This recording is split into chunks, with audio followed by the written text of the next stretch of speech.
Hey everyone, I'm just here to do a quick disclaimer, so bear with me for a second while I read you our fair use disclaimer. Under Section 107 of the Copyright Act 1976, allowance is made for fair use, for the purposes such as criticism, comment, news reporting, teaching, scholarship, and research. Fair use is used permitted by copyright statute and might otherwise be infringing. The copyright laws of the United States recognizes a fair use of the copyrighted content. Section 107 of the U.S. Copyright Act states, notwithstanding the provisions of Section 106 and 106A, the fair use of a copyrighted work, including use by reproduction in copies of phone records or by any other means specified by the section, for the purposes such as criticism, comment, news reporting, teaching, scholarship, or research, is not an infringement of copyright.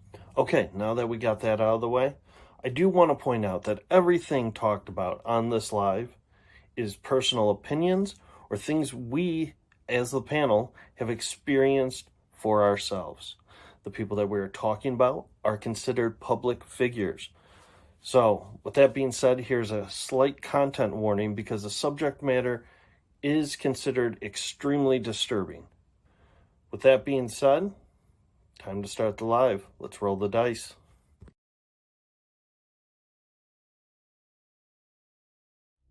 Hello, it's me. Can you do me a big giant favor? And let's start a new chat with Chris Smith, because will you help me find everything we can where Chris talks about kid stuff about me, breaking the NDA, giving secrets away, anything and everything. Because now that I'm spending all this money on a lawyer, we might as well go after him now as well. He thought I never would. The time to do it is now. And there's so much stuff out there where he says that type of kid stuff. He does it all the time. He probably does it in written word, but he does it in videos a lot. And I don't care what it costs. The lawyer may say, well, you can't because you're not going to get money out of him and he didn't hurt you financially. I don't care. We're going to do it anyway.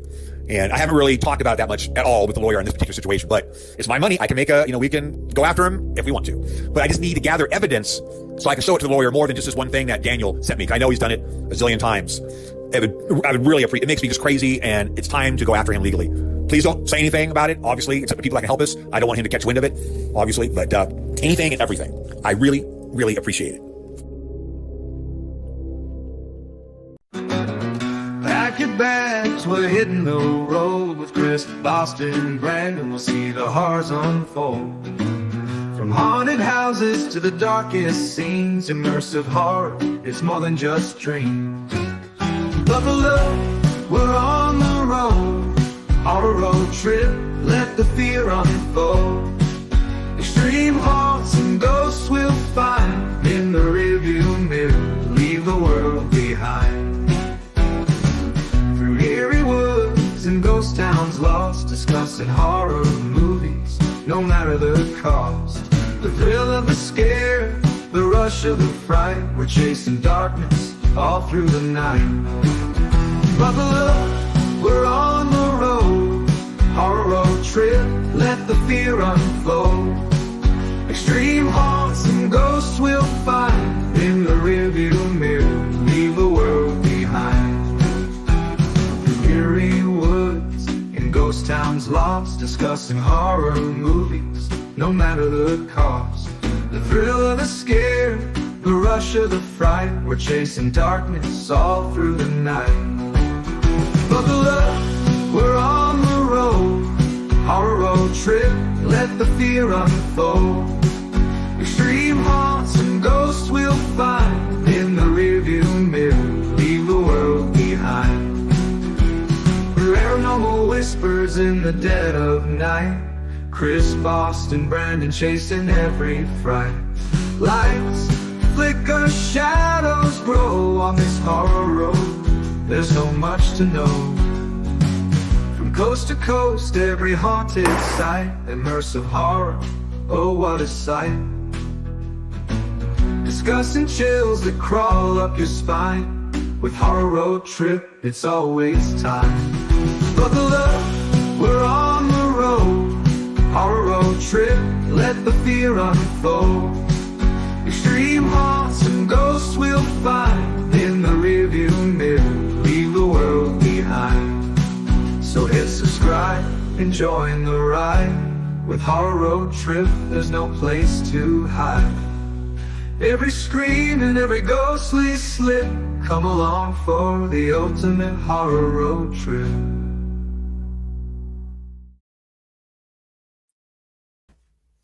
What's up, everyone? I gotta Hello. unmute Megan and Kelly. Hey, so we're back, and I'm on camera again finally. I know, and me How- too. Oh, how about that? And it's good to see Megan here. And Kelly, Yes. thank you for joining us. Hello. I'm going to go into introductions with all of you, but we got tons of people in chat. I just want to thank everybody for coming out tonight.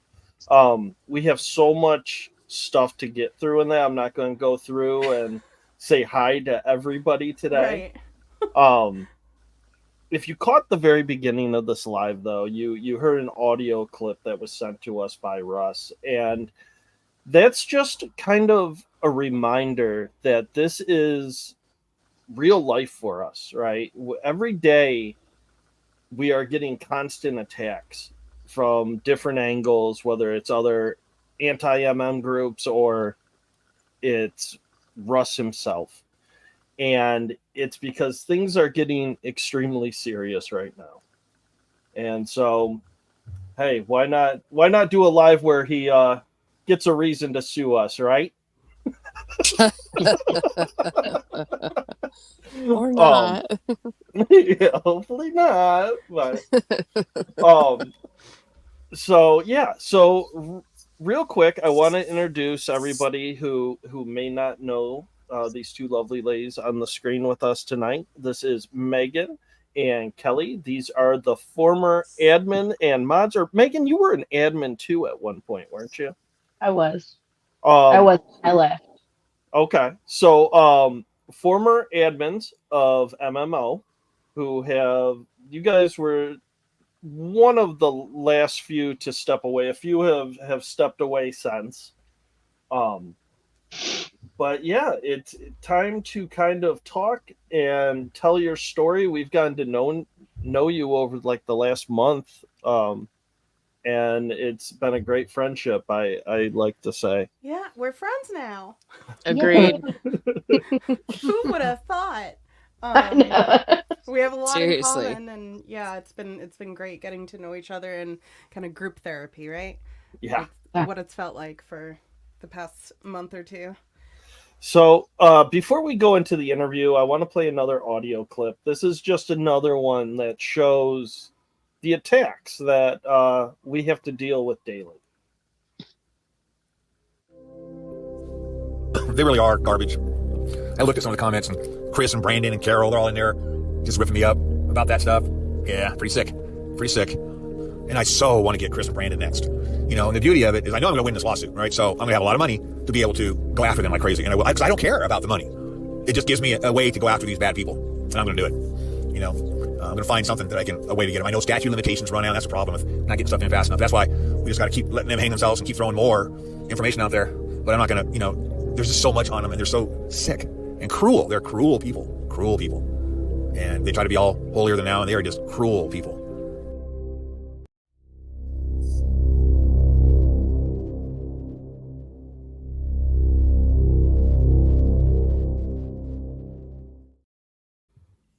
All right. So time to just dive right in with the interview. So I guess my question, and this goes to both of you, so whoever wants to answer first, feel free. But how did you hear about McKamey Manor, and what made you want to even follow this? I could. Meg, you want to go first?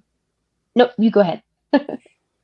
So I found McKamey Manor in a clickbait article. It was around Halloween time, and just was scrolling social media and saw the top scariest haunted houses in America, and just clicked on it just for reading. You know, just no other reason. I'm not really into horror and scary things, if I said multiple times, but I read the number one was McKamey Manor, and I was like, oh, that's interesting. So I just went down a mini rabbit hole, if you buy that. But I found him on Facebook, and I started following Russ, and I was like, you know, let's see what this this guy's like. And that's where it started for me. I had always heard about it kind of growing up, and then, I just never really thought about it again. And then it was 2019 and Dark Tourist was on Netflix, and I had no idea it was in it. And then you get to that last episode and there it is. And I was like, pretty interesting. So that took me to the YouTube channel, and I watched the video that you have to watch to do a tour. And I think it had mentioned something about the Facebook group, or I started searching Facebook and found the group, and just kind of got sucked in that way. I started watching people going through, and I was like, this is pretty interesting, and just kind of got sucked in. So Yeah, Kelly said she sorry. never had really any interest in horror that much. But were you a fan of haunts prior? Yeah. Oh, Yeah. Okay. Yep. I love it. Anything horror. Okay. So clickbait, which that's a big problem. We've talked about that a lot. And then the Dark Tourist episode, we get a lot of people that say that that's how they heard of McKamey Manor. So how long, like weeks, months, years, how long were you following and like the whole McKamey Manor group and everything and the tours before you guys took on your roles as moderators or admins?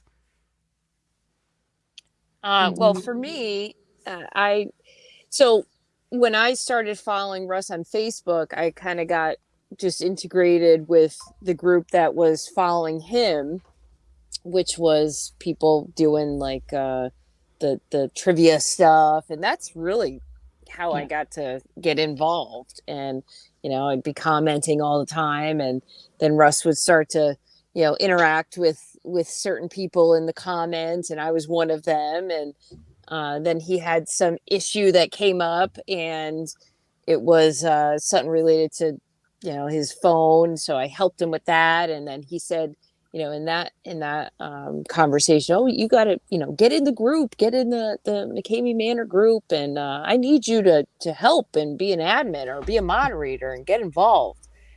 So for me, it was probably a month or so, that I had to come in, and I was kind of like, felt like I was being thrown into it. I was more than happy to help just a person do, help them with their phone or something like that. But I didn't know anything about any of this stuff. So I was kind of like, I don't know, I can help you with the website and get stuff done, like as far as like your workflow, how stuff comes in. So for me, it was more of like, not so much related to the content of what I was doing. It's just, I was doing something to help somebody.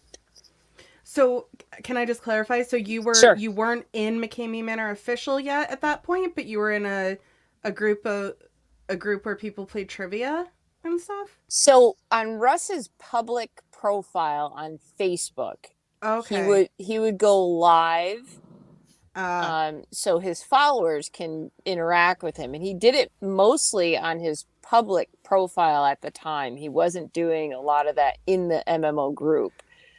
Which he started to. He would do both, share it in both, but a lot of stuff was happening on his public profile.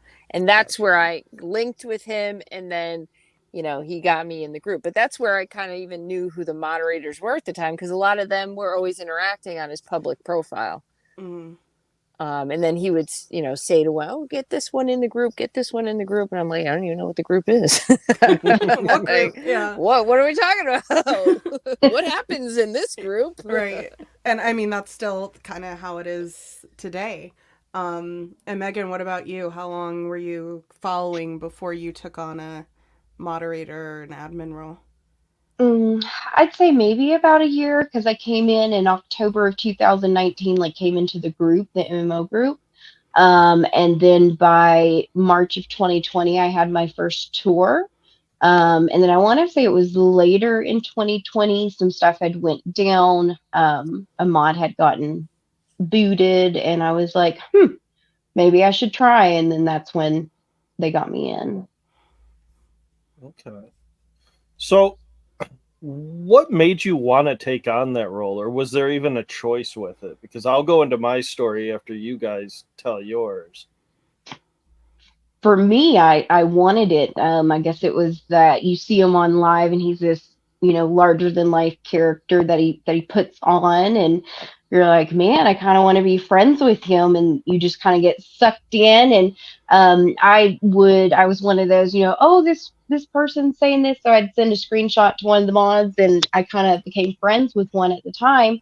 And then when that opportunity opened, I was like, hey, talk to Russ for me. I would love to do this. I think it could be some help. And then within the day, I was added. For me, I definitely felt like I was jammed in there. And I think actually, in retrospect, looking back, some of the people that were involved on the admin team were not very open and welcome to me being just Hmm. bumped No, right in there. I mean, I could remember like I was the like, no. conversation, everyone hated me and they're like, what the fuck is she doing here? And Right.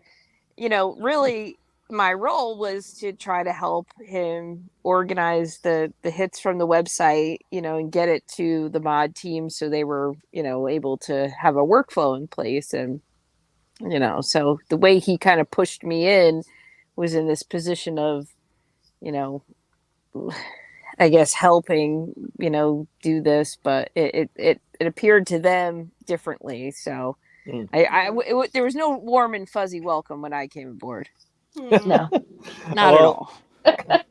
so for me, when I first found out about McKamey Manor, I had heard about it years prior when it was on Travel Channel before it was like the extreme haunt. And so I had heard about it, forgot about it for years, and then I found out when I was watching Haunters when it came out on Netflix. And I just so happened I was working on a graphic and I didn't know what to do with it. And I was like, you know what? I'm going to put the words McKamey Manor on it. And that's the graphic that they use for MMO now. And I had sent it to Russ and just said, hey, I want to have a conversation with you. Um, you can use the graphic. That'll be like my payment for your time. Well, of course, you got to do a tour. You got to come down for a tour, and Right. then starts talking me into saying, oh, it's all smoke and mirrors, blah, blah, blah. And so it takes a while, but I end up deciding, okay, I'm going to go do a tour. Went down there, and I'm sorry, I want to back up like a week prior to that. Somebody made a rude comment in MMO about Mm. Holly. Mm. And I chimed in and stuck up for her. And he saw that. And then the next time I logged into Facebook, I was a moderator. And I was like, what the heck is that? And he was like, that's what I need. I need somebody that's going to catch these things because my people didn't. So you're a moderator now and you're about to take a tour. So it's all right. And so I go down there for my tour. I don't even finish the contract. I call it because of shit that went down. And when I get home the next day, some audio got released that sounded similar to Russ. Now, in the end, it's been disproven. It wasn't Russ. It was somebody doing a voice or something. But the whole moderating team jumped ship on my drive back from Tennessee to my house. And so they all jumped ship, and I was the only one because I was cut off from them. I had no contact with them about what was even going on. And so here I am, high and dry there. And he was like, well, you're the only one that stuck with me. You're my admin. And that's how I became an admin. And I think that's what ended up getting me close with Russ Hmm. at that point. You're the only one left. I mean, and these cycles seem to happen from an Mm-hmm. outside perspective, even just looking at, the first kind of Facebook group between him and his actors in San Diego. It's a lot of like, I need help with this, I need help with that. And then I think this tied for most important of helping him with everything is people need to defend me. People need Yeah. to, you will rise as my favorite if you go attack Yep. these haters. Mm-hmm. Yep. Mm-hmm. So Megan, Yes. before you let, so this is specifically for you, Before you left the manor, when you were still a supporter of McKamey Manor, was there anything that Russ specifically asked you to either lie or bend the truth on to the McKamey Manor fans? Um, no, not really. I mean, besides like, if I did a tour and like he would be like, do a video, talk me up, whatnot, not specific, oh, lie about this or this, but like, make a video, make it sound good, make me look good, make the manor look good, etc. Kind of like, I guess I would say, yeah, kind of coaching you what to say. I mean, you still say it in your own words, but he kind of, do it this way. Right. And we've heard that before too. I wanted to make sure that question was asked, and I'm going to tell you a story I have on it as well and listen to some audio. But first, I want to thank Amber, our good old friend Amber, who's been with us for some time now. Thank you for the 3 months membership. We appreciate it. For me, I still have a bunch of text messages of different things, but one of them that I had recently looked at was he was in a breakup. I can't remember if it was between Holly or Susan, but he had a stroke. It was just he needed some time away, but he was telling everybody that he had a stroke. And at this point, the Manor Horn was being constructed. The Oblivion or the Tunnel to Spectrum was being constructed. And so I'm in contact with him. I know he's not at the hospital. He's telling me he's at the hospital, but yet sending me pictures and photos of the construction at the same time. And I said, what do you want me to tell like all the fans? Like they're worried. You made a very weird post before. What do I say? And he told me, he was like, oh, just tell them that I had a stroke. I hate lying to them, but just, really, really ramp that up. Before we go into the next set of questions, though, I do want to play another video that kind of leans into this. And after the video plays, if we decide, we can say, where we got this from. Hey, I need you to do something. I need you for real. Don't talk about it and not do it. Don't say you forgot. You got other things going on. It'll take you all of 5 minutes to make your audio recording. I need you to call out. Okay, we can't do that. We cannot, and you can't do that. You can't have her as your buddy playing games and doing what you're doing, and maybe something might slip out. You don't know. You know what she did. We all know what she did. So you've got to call her out because she won't respond to me. And I sent her 2 messages. I finally blocked her all the way. So you need to do it, my dear. Okay? Quit goofing around. Don't say you don't have time. Don't say, oh, you'll get to it. Oh, you can't remember. Or you're too busy. No. You can do it while you're in the car driving. It doesn't matter. But you need to really call her out and be done with her. But it'd be nice to get a little piece of information. It'd be great to get some kind of evidence. If you can give me that, that's even better. In fact, that's what I want. I need you to call her out, all right, and record it so this way it can be in that evidence movie, all right? And whatever she responds, because she'll probably respond to you. And she can't respond except by saying she did it. That's all she can say. But maybe she'll say why, and I'm so sorry I did it, and this and that. But I'd like to know why. I'd like to know what the fuck would make her do that, all right? She had to be really pissed at me about something, right? So that's just, I kind of want to know. I'd like to know about too, right? All right? Don't give me no bullshit that you can't do it, or you forgot, or maybe you will, and you'll try to remember. No. Freaking do it. Please?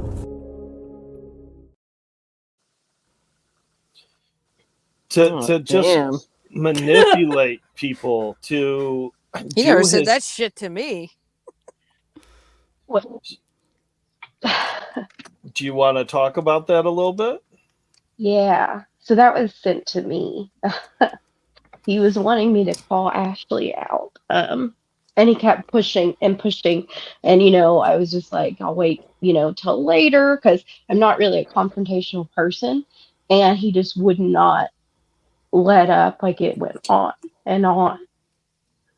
So, and he'd be like, well, call her out and then send me your response so I know you did it, basically. such, you know, just how he bullied you in that phone call, and don't give me that bullshit and thing. That you're busy. Like, Yeah, don't tell me that bullshit like you have a life. God. it's absolutely horrible that he would treat somebody who, and here's the thing. Megan was like a true friend. She was like how Kelly was. She was like how I was. We honestly thought that we were true friends with this guy, and he needed us.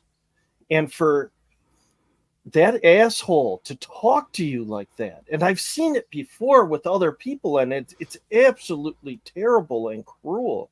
And I'm so sorry that you had to experience that. But this is, this live tonight and us showing these things, hopefully these other people that it's happening to are seeing that they're not alone, and they can start walking away, and they see that the cycle of abuse going on.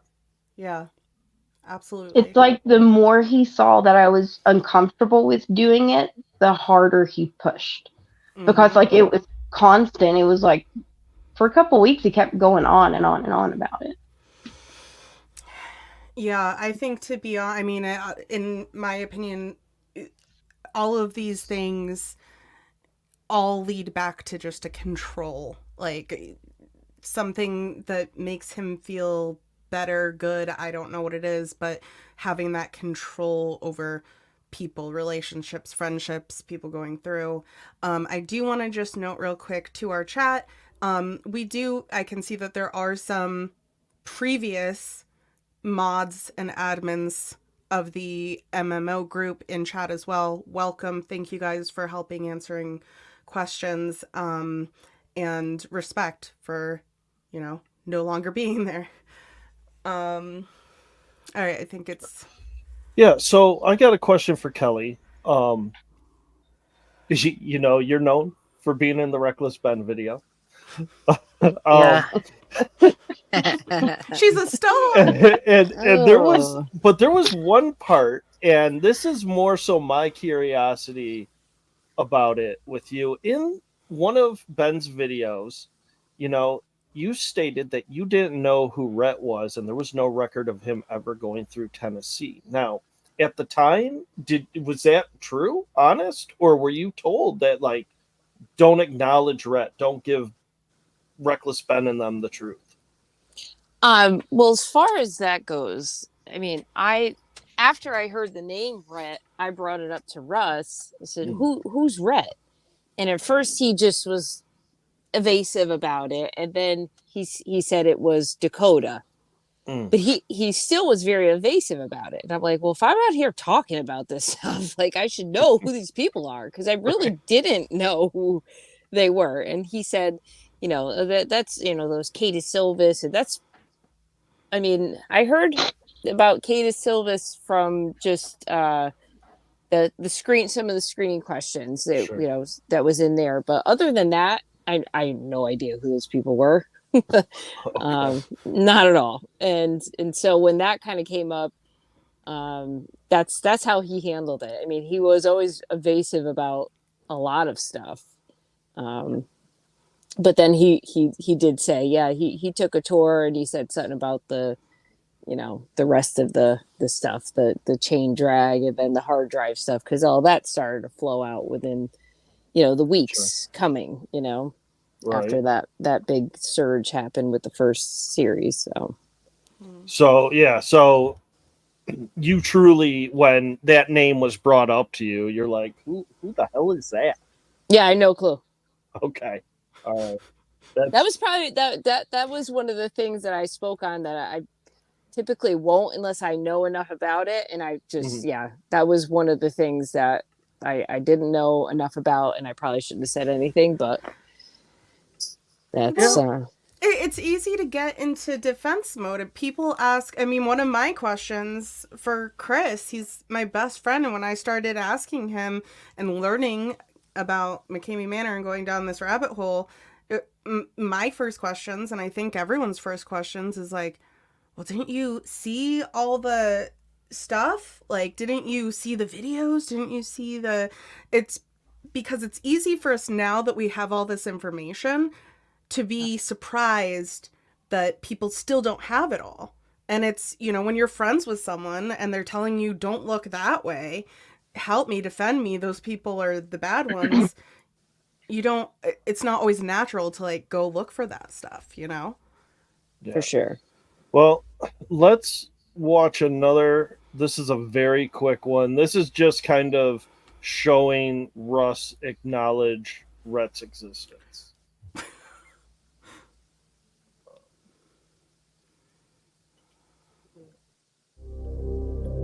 Anything you can find with Brandon, anybody. I remember Brandon a little bit ago talked about going to the DA with Rhett and all that stuff. I need that kind of stuff. DA, AG, anything like that.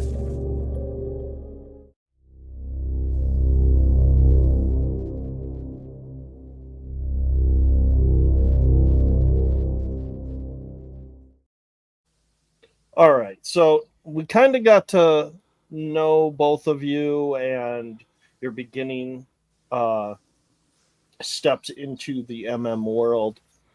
Now, let's move into the social media aspect of And this question goes to both of you. But we know that you were all well aware of the Reckless Ben series taking place. Did you watch any of those videos? And if you did, why did you stick around after seeing some of the stuff that was shown? Well, I'll speak to that first. So yeah, once the first video came out, then obviously it was confirmation that we were the target. And we did watch the video that came out for sure. And a lot of the stuff that was put in there was against YouTube policy about us because it had our first names, last names, pictures, voices, imagery.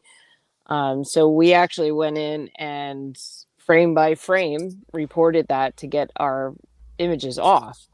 So that was really our focus, is to disassociate from that series, because we felt as though we were being targeted along with Russ. And that was actually the first time I left because I blew up at him because I'd said, like, an attack on you is one thing, attack on the rest of us, like, what did we do?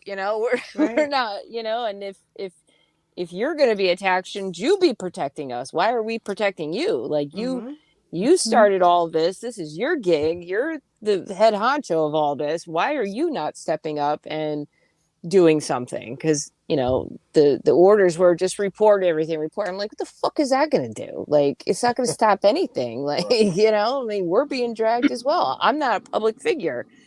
I'm not a public figure at all. So that's why I left the first time. But as far as why we didn't leave, because of the things that they were exposing, because we thought they were idiots at the time. Like, to be quite blunt, we thought they were just a bunch of idiots looking for clout on YouTube, and that point could still be argued, but I see things differently now, what they were doing. Okay. And how about you, Megan?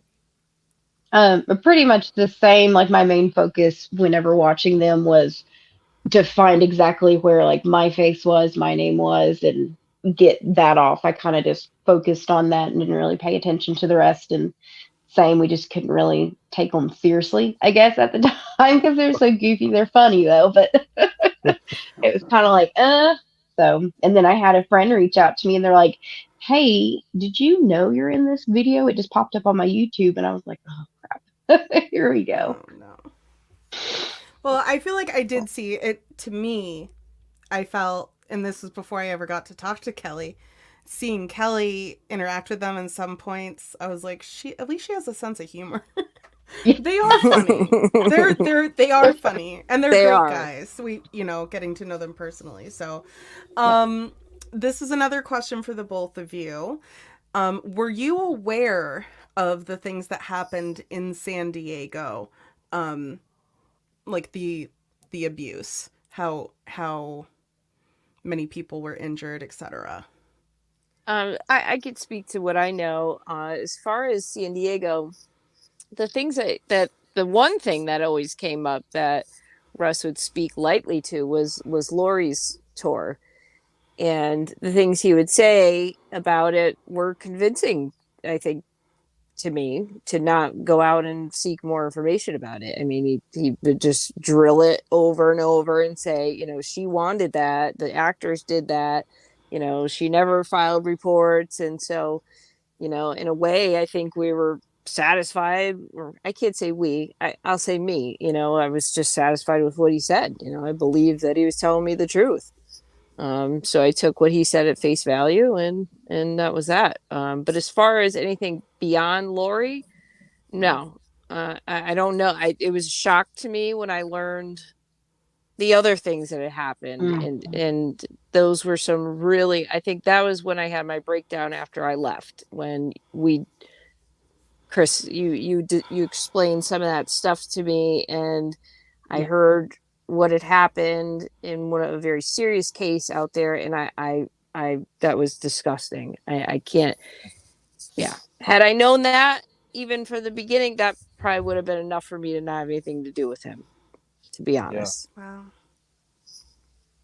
it's very unfortunate because, you know, a lot of these stories, once you get into Russ's grips, you know, he just has a way to vacuum stuff out of your mind and just insert what he thinks, you know, you should be doing. And it's wild. Like, I'm too old for this shit, you know? And I mean, and I will say it, and maybe it's not at all what you're talking about, but we've interviewed her publicly. If Yes, you are you referring to have. Mercedes. Yes, that's what Okay. I'm referring to. Yeah. But I And think she's public and has been making different TikTok content. She's an amazing editor. But she is such a strong woman, and it was an absolute honor, honestly, to have her speak on our platform. It meant a lot. But it was great to see someone so many years later and see how strong they are now after enduring that, you know. But you know, Russ from the get-go, from one of the probably first conversations I had with him, he paints the picture of the other side is just hate. The word hate is drilled into your mind. They're haters. They're haters. They're hurting me. They're attacking me. They say these vile things. Cruel. And yeah, they're cruel. And he presents himself as this, like, you know, like kitschy kind of boomer from back in the day. And he's talking about how he used to roller skate and in his, you know, angel wing shirts, and you're thinking of him like, you know, he's John Travolta, and you're like, everyone loves John Travolta. Like, okay, he does some weird shit, but you know, like, it's all for show, right? So that was how I looked at him, like a weird uncle, you know, like he was cool. I mean, that was just like how I thought of him, you know, and like, he doesn't know how to use his phone. Okay, I'll help you, Russ, for the 400th time, figure out your password. You know, that's, my gosh, you know, how it was. But that hate, you know, they're haters, they're going to hurt me. They're saying, you know, and he tapped into that with me for sure. Yeah. Yeah. And you both kind of mentioned it on the previous question about when all of a sudden this stuff was directed towards you and no longer just him or the manor. And I myself even had those experiences. I was already trying to get out. It was 2019. It was right when it went viral. And because of that, I was all over the place. And I started getting death threats finally. I started getting people telling me wind speeds and that I wouldn't notice the bullet when I stepped out in front of my house, and they would have the address on it. And I mean, it was terrifying shit. And I remember telling Russ about it, and his response was, "Welcome to the club." Yep. That's what he said to us when we were getting the hate as well. He said, you know, I deal with it all the time. You're just going to have to deal with it too. I'm like, what?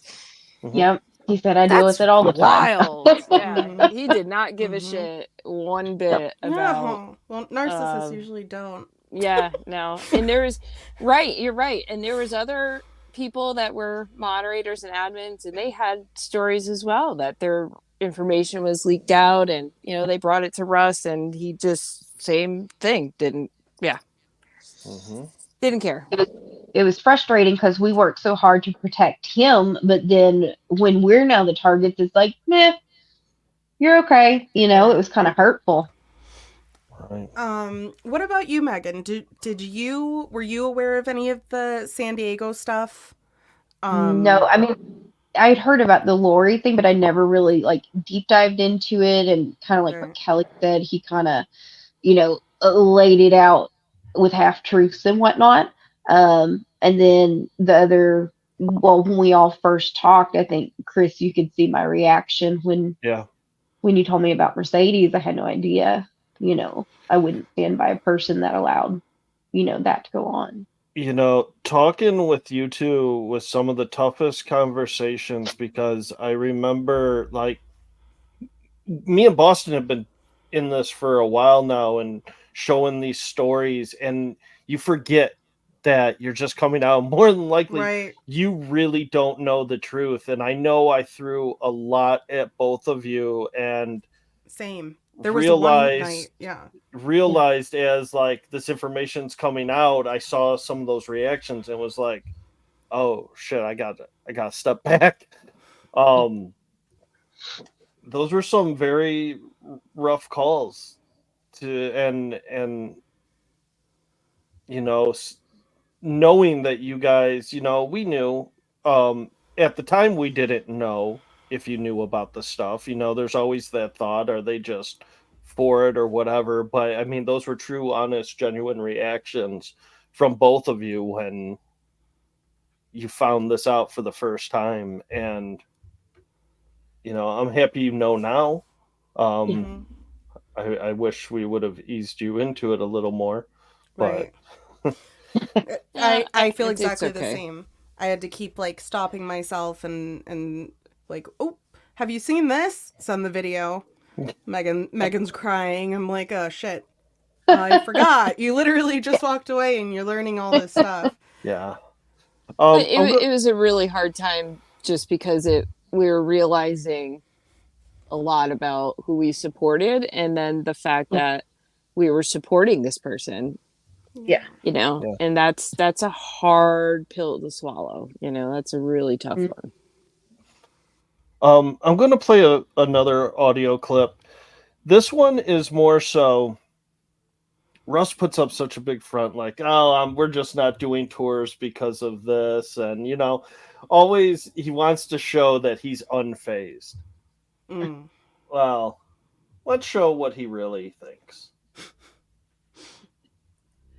I'm super worried about doing any shows because everybody's really trying to hurt me and hurt the manor right now. So all it takes is one of those guys with me by myself doing a show saying that something happened, and then they go to the police, and then all hell would break loose. So I don't even feel comfortable doing a show without somebody here. That's so risky for me because everything's not on film. It used to be every second was being recorded, and now it's not. And anything that happens, they can run to the authorities and say something happened. So I don't know.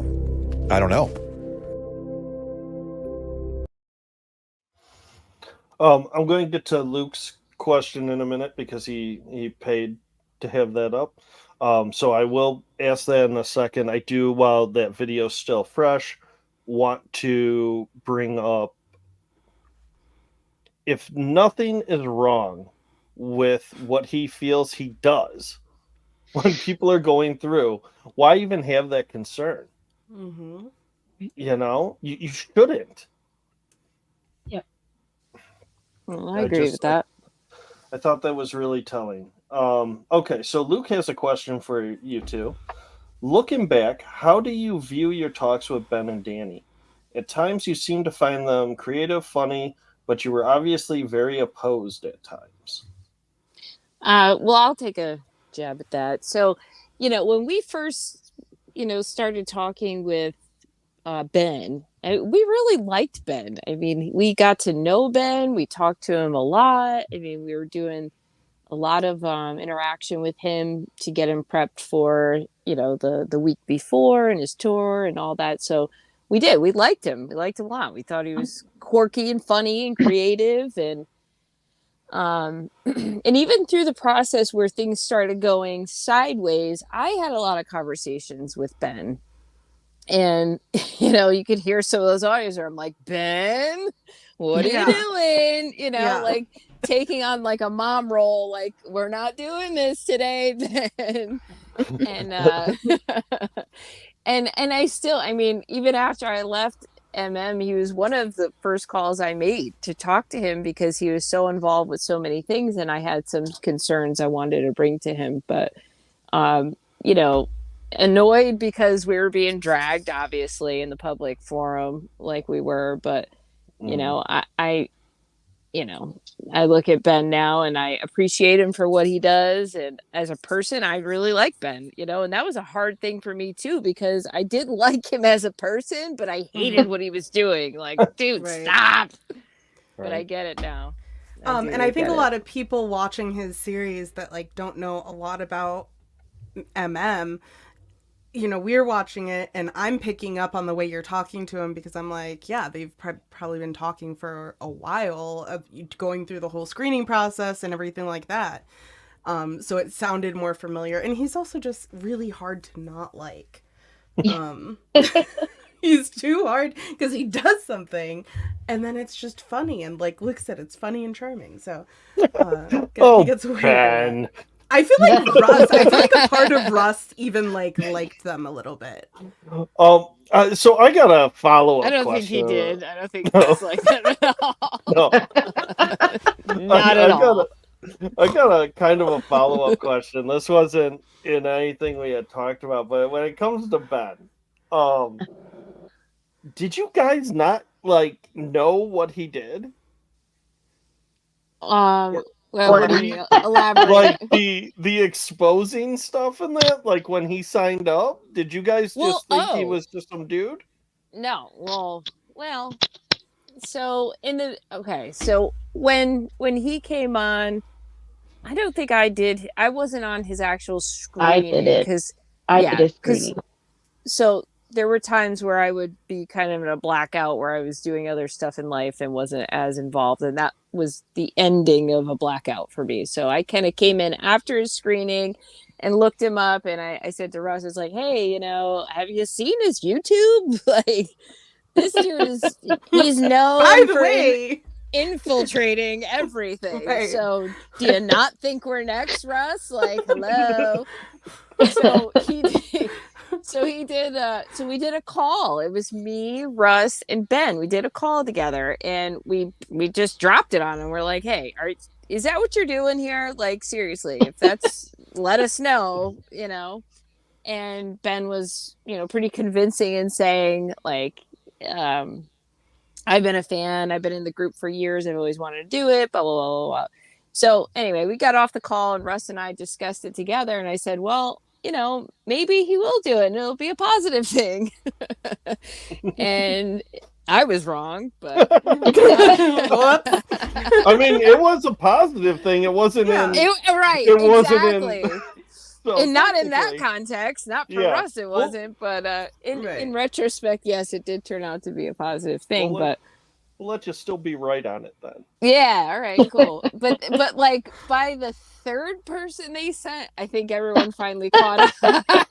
Jackson. I was watching Jackson. I was watching Jackson. I'm like, how do they not know? He is a great actor, though. He really got into it. But when he dropped to his knees and had the meltdown because Russ touched his hair, it was like, so how is he not how are they not understanding? We were all kind of like, what the heck, when he did that. Yeah. Now we did catch on with Nathan. Yeah, Nathan, you guys caught. They got a little too risky for it, having it be the same guy. I want to thank Veruca for the super sticker, and Hot Rod. Thank you for the super sticker. We appreciate you. All right, so I don't remember whose turn it was to ask the question, so I'll just ask. You go. Megan, what were you told about the anti-MM groups, and did you ever venture out on your own to see what was being said?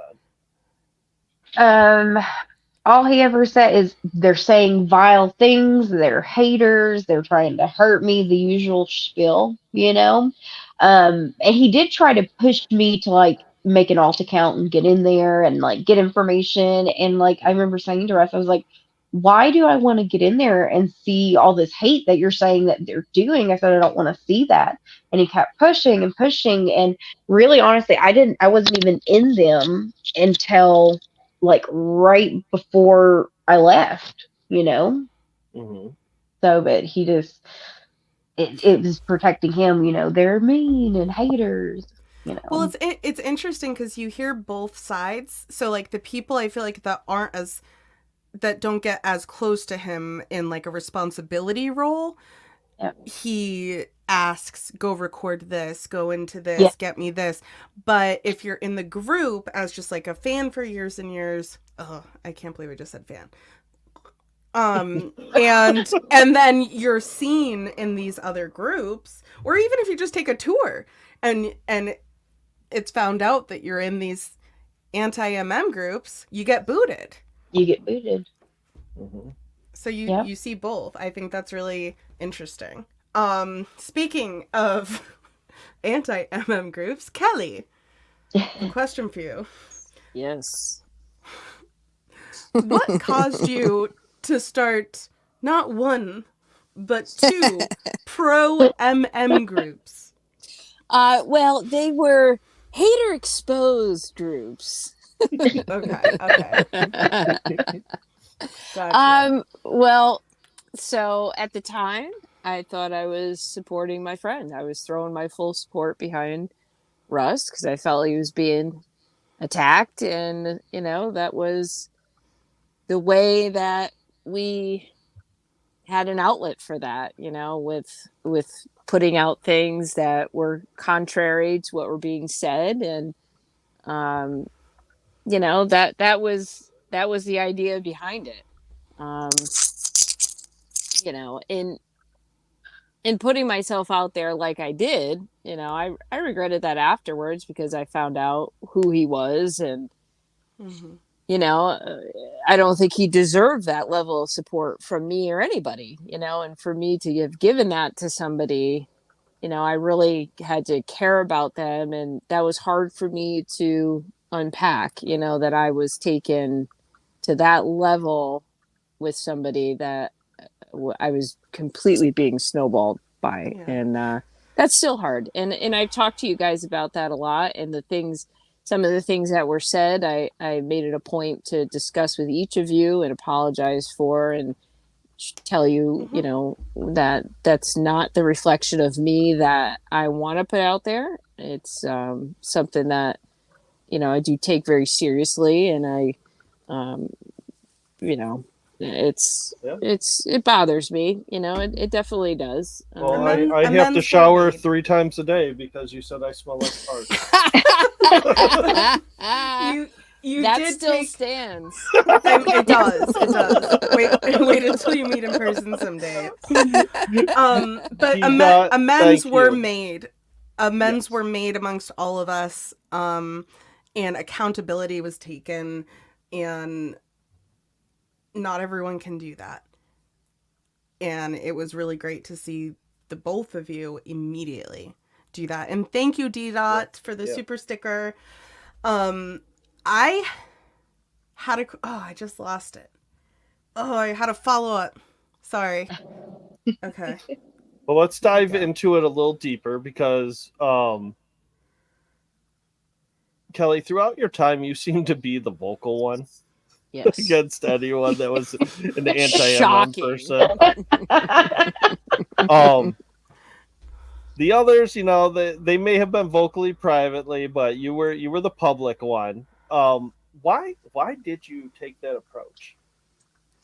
I think it's just something innate in me, you know, it's in my personality. And I think that Russ knew that. He knew how to tap into that, and I was offering it freely. I took the opportunity, like I said, to support my friend and double down on, what I thought were attacks at him. And, that's kind of where it was. I mean, he never told me that I should form those groups. That was an idea that I had that I felt, I can offer my support that way, so that wasn't a command from Russ. He commanded us to do other things, but it wasn't, I that was me. I want to add, this is what I remembered, just for context here. We have to remember, you've been friends with this man for, what, 4 years? Yeah, almost 4 years. Roughly. Almost 4 years. And these groups that you started and, like, the really going public kind of attack mode, everyone needs to put into context here. This is, the Hulu documentaries come out, the AG investigation has started, we're going hard.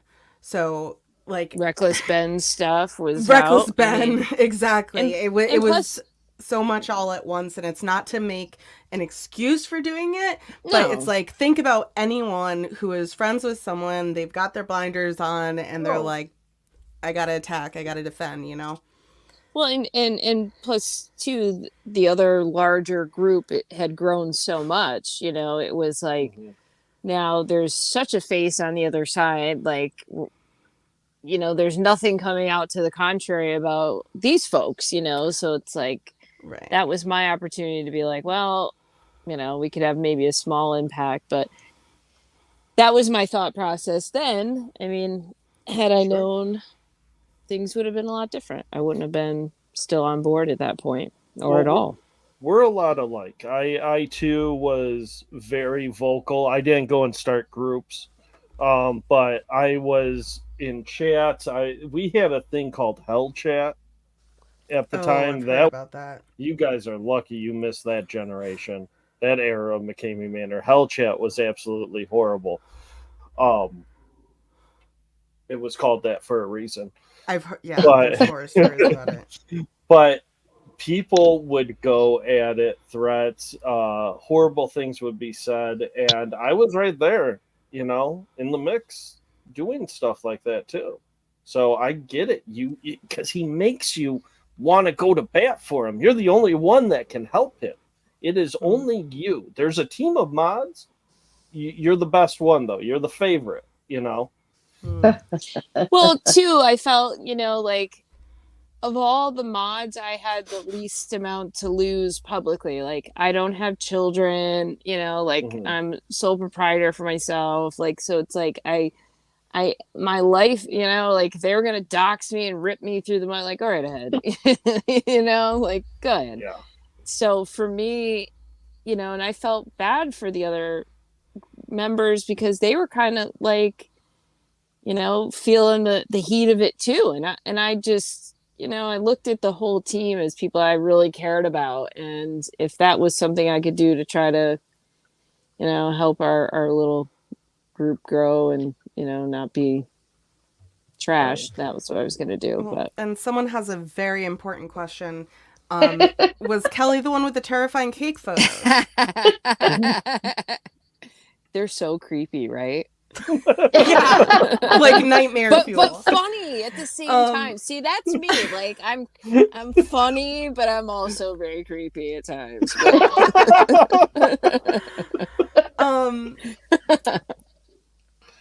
Okay, I think this is me, Kelly. Yes. This question is directed at the supporters. So we were just talking about the people, feeling you got to protect the supporters too in the group. So the supporters of Russ and McKamey Manor, not the current mod team. Do you feel Russ manipulates them? And if so, yeah. How and why? Yeah, yes, I do. I mean, we could even see it from after Megan and I and the others have left. I mean, he hasn't posted a ton, but the couple things he has posted it's very manipulating. It's very pointed to him victimizing himself in every single situation. Yeah. And that resonates with a lot of people. I mean, there's a lot of people, and I hate to say this, but it's the truth. A lot of women, we fall victim to that. We're gonna be there to help you, save you, and he does that all the time. It's his number one thing, to come out and try to pull it at heartstrings, and it's bullshit. I'm going to tell you all right now, it's bullshit, because I've had real conversations and I've heard the things that come out of Russ's mouth, and it's bullshit. So I mean, going right back to Chris's whole, I hate to lie to them, but tell them I had a stroke. I mean, Yeah. holy shit. Yeah, That's a like, perfect example I'm in of the that. hospital. Yeah. Oh, I'm this. Oh, I'm that. It's a crock. Oh, I'm a good guy and the truth will come out. Yeah, Always the truth, the 30-hour truth video, and everyone will see I'm innocent. He plays the damsel in distress. Like it's like his life is almost in a movie constantly, and he just expects everyone to come help him. But it works. Look at it. I mean, it's a trap. It works. It trapped all three of you at various times. It traps all of his relationships that he's in. It works. Why stop? I'm going to move on to the next section of our interview real quick.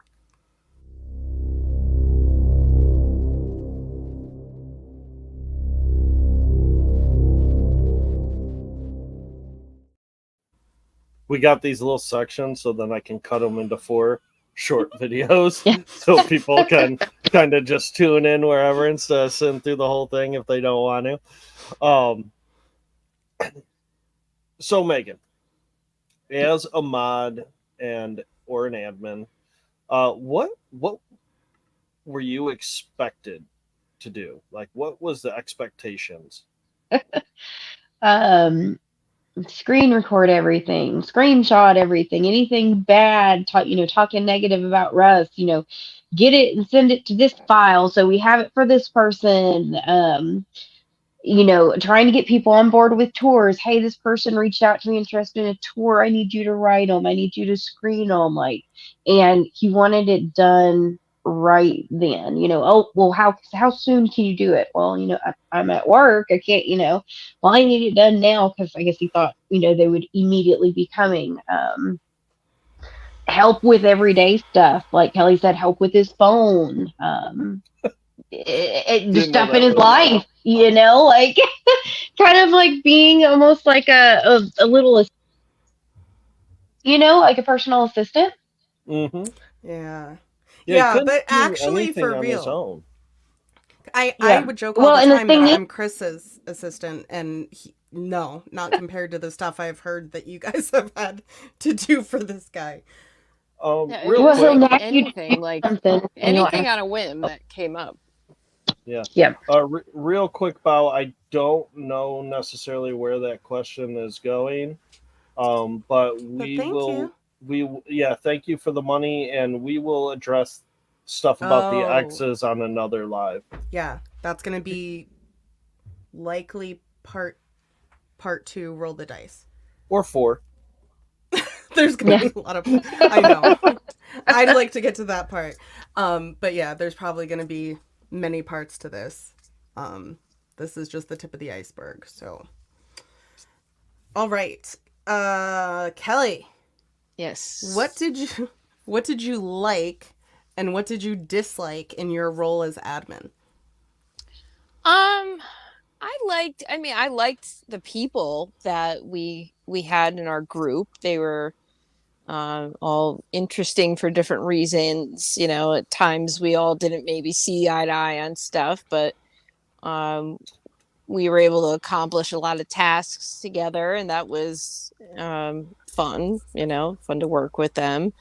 I liked that. I liked that, MM is almost like New York City. It's like the lights are never off. So it's just constant. You could dive in at any time to a complete shit show, or, just be talking about the mundane. But it just, it was exciting in the way that there was always a bomb dropping somewhere. And there was so side conversations with Megan and I, like, what the fuck is, what is even going on? How are we involved in this? Like, How did this happen? Where are we right now? Like, what is all of this? But it's just it was the people that I really enjoyed, and I didn't really interact so much on the page that often, but when I did, it was fun to kind of get people engaged and involved, and actually, like, tour day, when we can see all of our hard work come together and get these people, and they were having fun, and like that was how we viewed it, and it was exciting. The things I didn't like, to be quite honest, were mostly everything related to Russ, just driving us completely nuts, not, it just, that was just never ending, anything from call Burger King headquarters because they didn't give me my discount. Yeah. I mean, the most random shit that it wouldn't stop. She's not joking, guys. Like, seriously. For real. And I have to say, I am happy that it seems like, and I won't name any names, I don't know a lot of the names, but it seems like a nice group of friends kind of all left around the same time that you guys had your realization. And that's important because it's hard to leave on your own.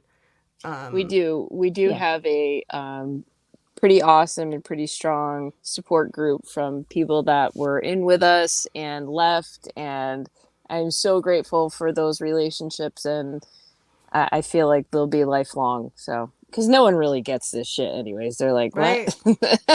Right? You just left a cult. I mean, that's what it's like. Like, what are you even talking about?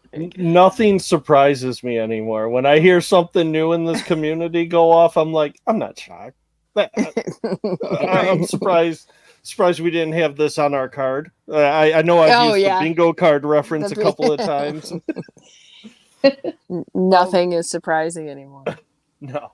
But we were, just one last thought. We were caregivers for Russ. It wasn't even about just working on a Facebook page. We were handling his life for him, and in every aspect of it. It was wild. Completely wild. So that I didn't like. Yeah, that's a lot. It's a freaking lot.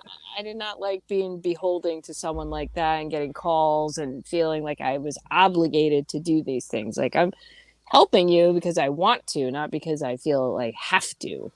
Oh, I didn't like that.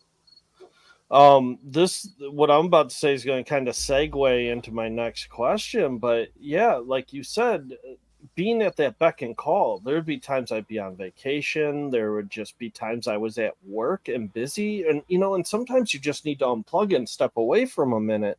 And if you did that, were you just a terrible person? Like, I can't believe you don't even care enough. I thought you were better than this, and just shames the shit out of you. And there were so many times that I had to kind of like state my claim that I was not a mole. I did not turn because I just didn't do anything for a few weeks, and it was like, I'm sick, or I'm tired, or I'm working, or I'm this. Like, I have a life, Russ. You're not the only thing in it. Yeah. And that was bringing me to my question for you, Megan. Did you find it as a struggle to balance real life and manor life? Absolutely. It was always something for 4 years. I remember last October, I was just trying to carve pumpkins with my family and just, have family time. And my phone is blowing up by Russ. And I just kept hitting ignore because, I'm with my family and stuff. And I finally had to step away and be like, look, like, I'm with my family. I will get to you in a minute. Or whether if I was at work, it was just always something, and trying to balance that out with like what I have going on in real life and with marriage. I mean, it was hard. It was stressful. I think it was I guess it would be not last December, but the December before, I told Kelly, I said, I am just taking like this week off. Like, I'm just going to go MIA for a little bit and just take some time because it got really stressful and it just makes your anxiety go up because it's like you're on edge, because Mhm. you want to please them, but it's a lot. It's a lot. Yeah. I want to play another audio clip that kind of hones into the type of call that you get when you're just not there enough.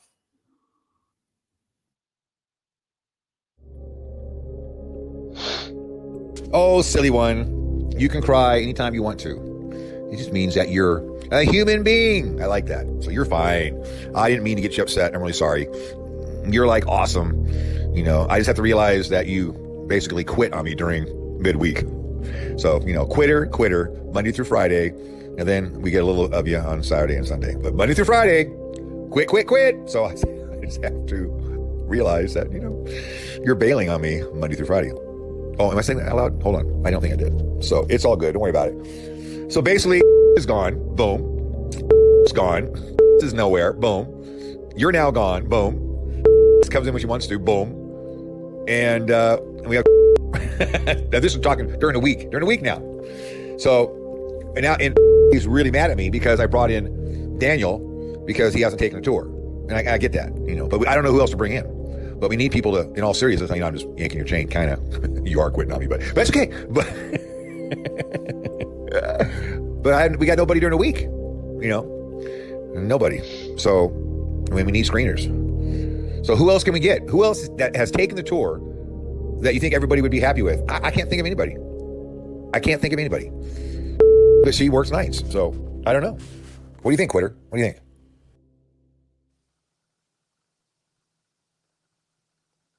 See, that pisses me off.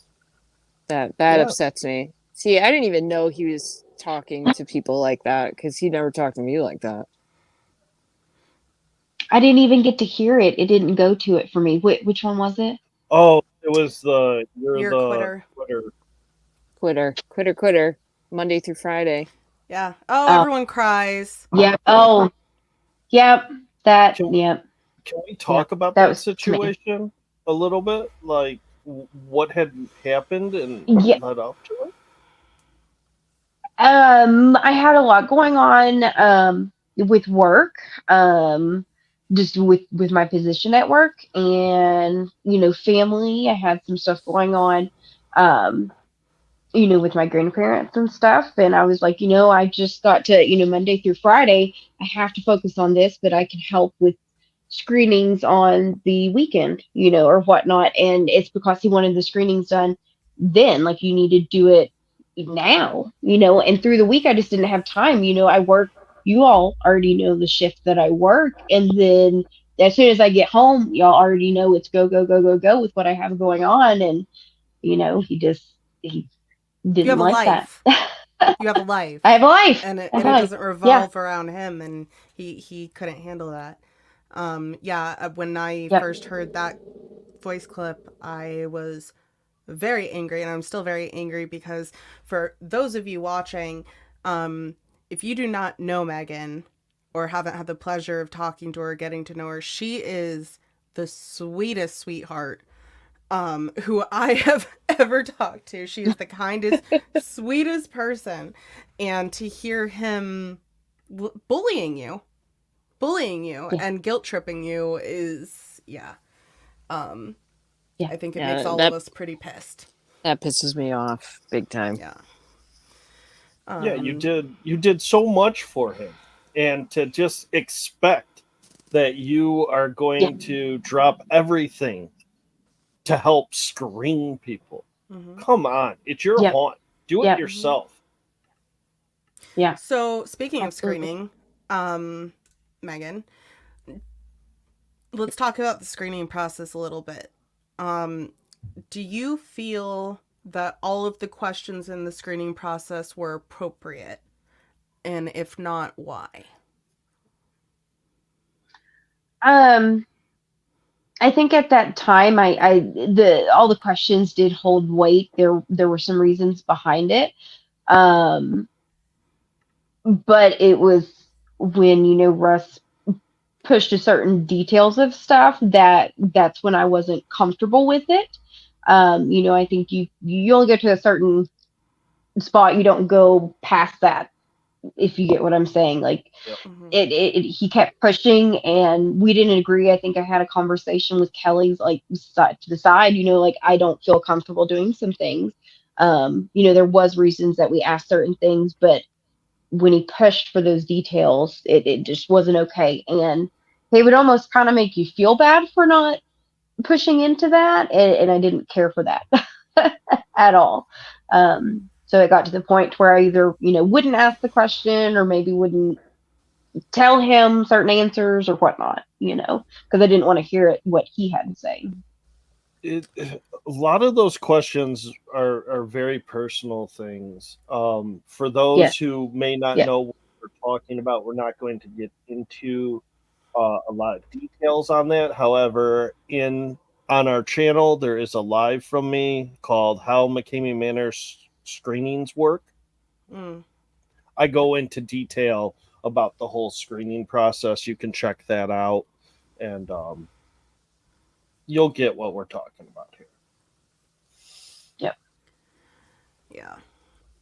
Yeah. Collectively, when we approached any trauma-based questions with the people that were in our screenings, we had kind of, as the screeners, a different set of rules than Russ wanted us to apply, and we weren't willing to cross those lines for for the sake of us and the person we were screening, because we felt that we didn't want to re-victimize them and we didn't want to have trauma in them resurface. So we could get into more detail over time with that and specific people and cases that we dealt with. But I think right now that's all we want to say.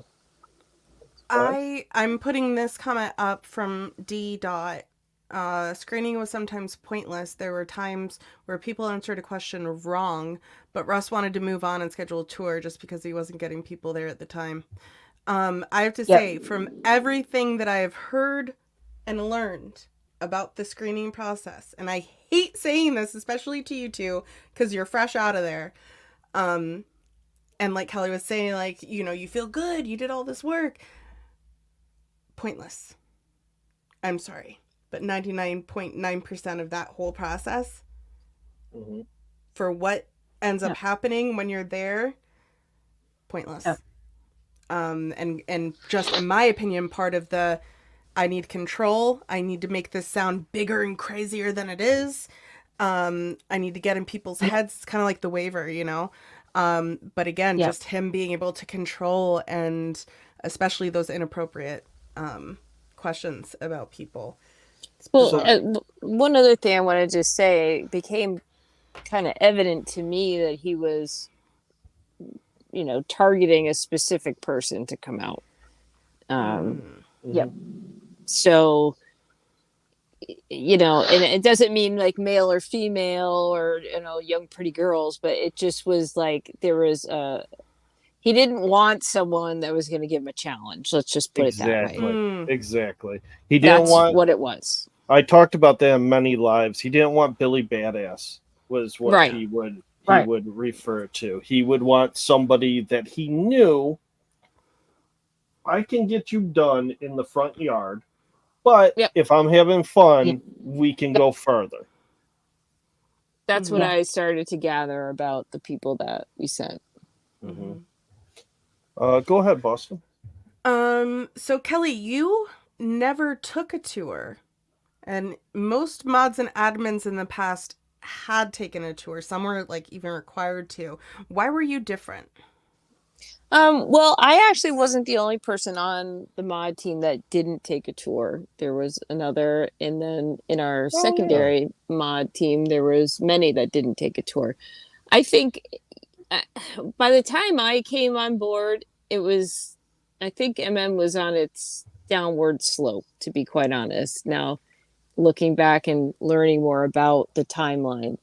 And I think he he just became more manic about having people in place than having a process in place. It was all about like what's it look like on the public facing side. And so for me, I did not take a tour, and I never wanted to be quite honest. It's not my thing, but I get dirty enough all day long. I don't need to have paint and stuff on me on a camera. But I think the purpose though of having people take the tour is because they've signed all the waivers and the non-NDA and non-disparagement, and so once they are on the team, then they are locked into having signed all of those, and so the secrets stay within.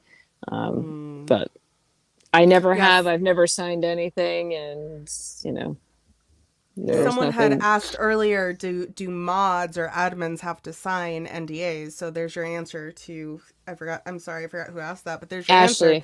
Answer. If you go Ashley through answered it. Said that we don't. Oh, Ashley answered? Okay. She answered and said no NDA. But if you went through the tour, you've signed an NDA. Yeah. Correct. Right. All right. Well, Megan, now you're a different story. How many times did you visit the manor? But also, how many of those were tours, and how many were just hanging out? I would say I went down 3 times. March of 2020 was like my actual first tour. Before I became an admin. I went during the day, and then they talked me into going back that evening. So like we call that like the second half tour, I guess.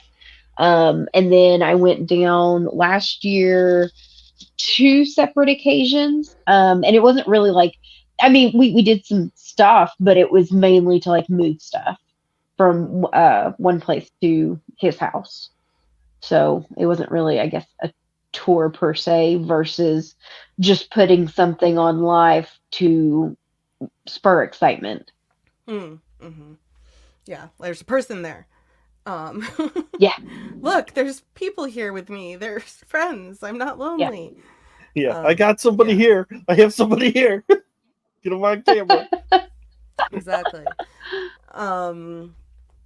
And just the whole being used to having that's just so weird to me too, and it started in San Diego, obviously, but like move my stuff around. While you're it's just here. Weird. Yeah, it's just weird. I tell you what, we worked our butts off the 2 times that I went down.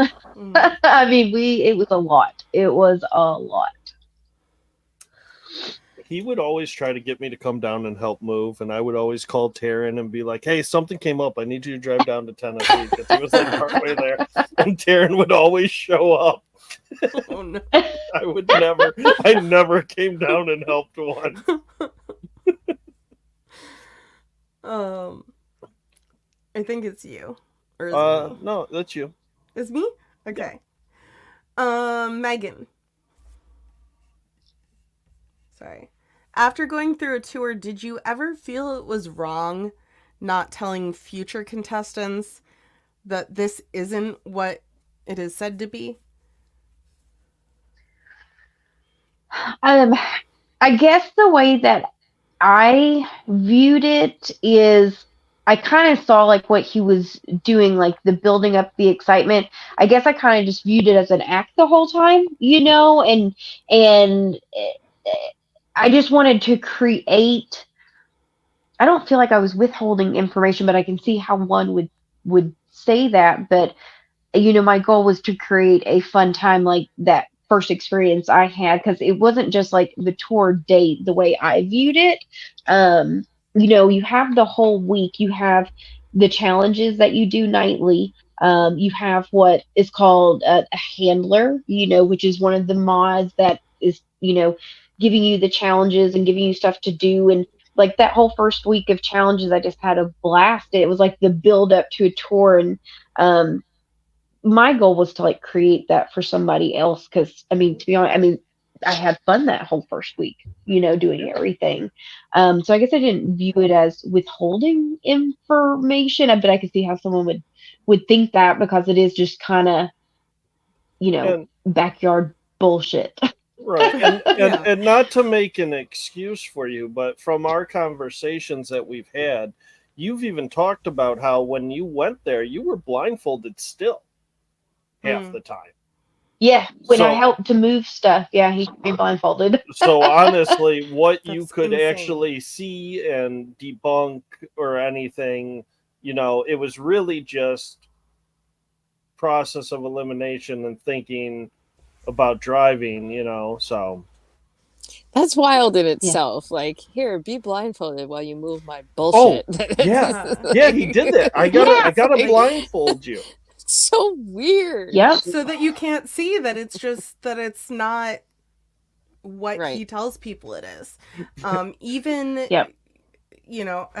After I got out of being buried alive, right? I'm being hosed off. I don't have goggles on at this point. I can see clearly everything. He's like, all right, we're going to head back in. I need you to put the goggles on. I'm like, are you serious right now? Like, I can see where I'm going. Yeah. Also, Again, on control. my first tour too, I realized there was a spot on the glasses that if you looked, you could see clear through them. And Oh yeah, you cheated big time. Foster Resort, we went watched back, it together. We went back and watched, and I was like, I need 10 minutes. He was like, okay, 10 minutes for you to get back to the car. Fine, you can have that 10 minutes. And I just stand up and walk In a straight line. He had said that I had to be a snake and get all the stuff out of the back of my car. And I was like, what he didn't know was I had taken everything and tied it and wrapped it with rope, and I had like a little like noose thing that I put around my ankle, so I just drug it all with me to get there. He was smart. I took some moves. I mean, I think to be honest, for any other than when your consent stopped, which we know that you personally had that situation with your experience, right? Other than those situations, it would make sense that mods, admins, friends, if you're going through a tour, that you'd find the fun in it, Yeah. to a point, until it becomes not fun anymore. Right. And you pissed him off bad. I did. You cheated really bad. Yeah. I didn't cheat. I played the game. All right, let's There's no way to win, so let's watch another video.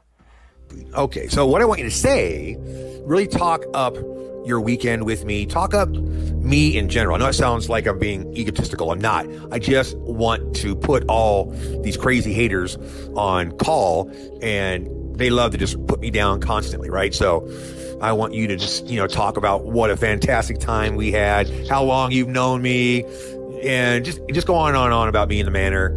Let them go crazy with it, and just drive them nuts. It just drives them crazy when people say good things about me, and talk about, mention no one's putting a gun to my head, no one paid me. Just talk about how it really is, and just, how you really think about me, and that'll make them go crazy. And talk about how you've been to it. You've done 2 tours. You have to say, just watch my video in the morgue. I don't know I don't know if you maybe call attention to that or not, but, just say all the things you've done and how intense it was. But, safety was always paramount, and just whatever. Just really build the whole thing up big time. Oh, and it looks like we lost Kelly in the process. It wouldn't play the video for me, so I couldn't hear it. It was Yeah.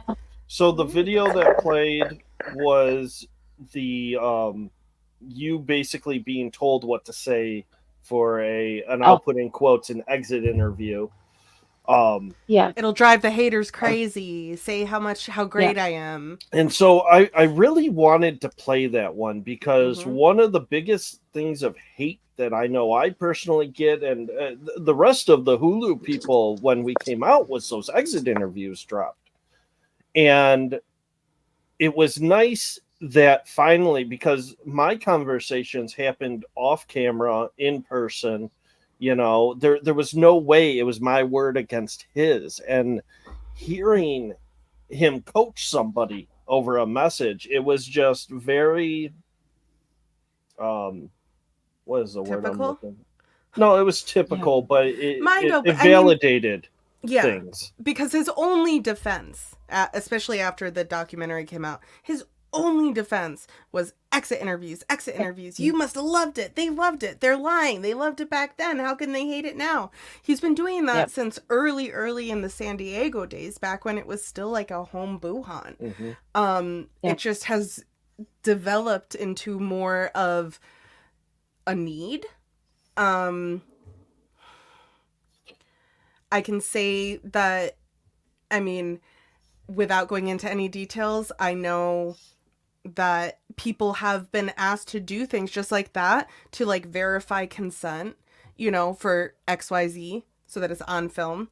Trying to protect himself legally, but again, I always go back to like, what's the motive? What's the motive? There's always some level of control there. Right? So we need to kind of get through this next half fairly quick because we're coming up on time. We already kind of asked that. Yeah, and so this next one I will ask. If you are uncomfortable answering, just let us know. But is there any inside behind the scenes stuff that you would be wanting to share that you experienced? That could be mod related, that could be actually there.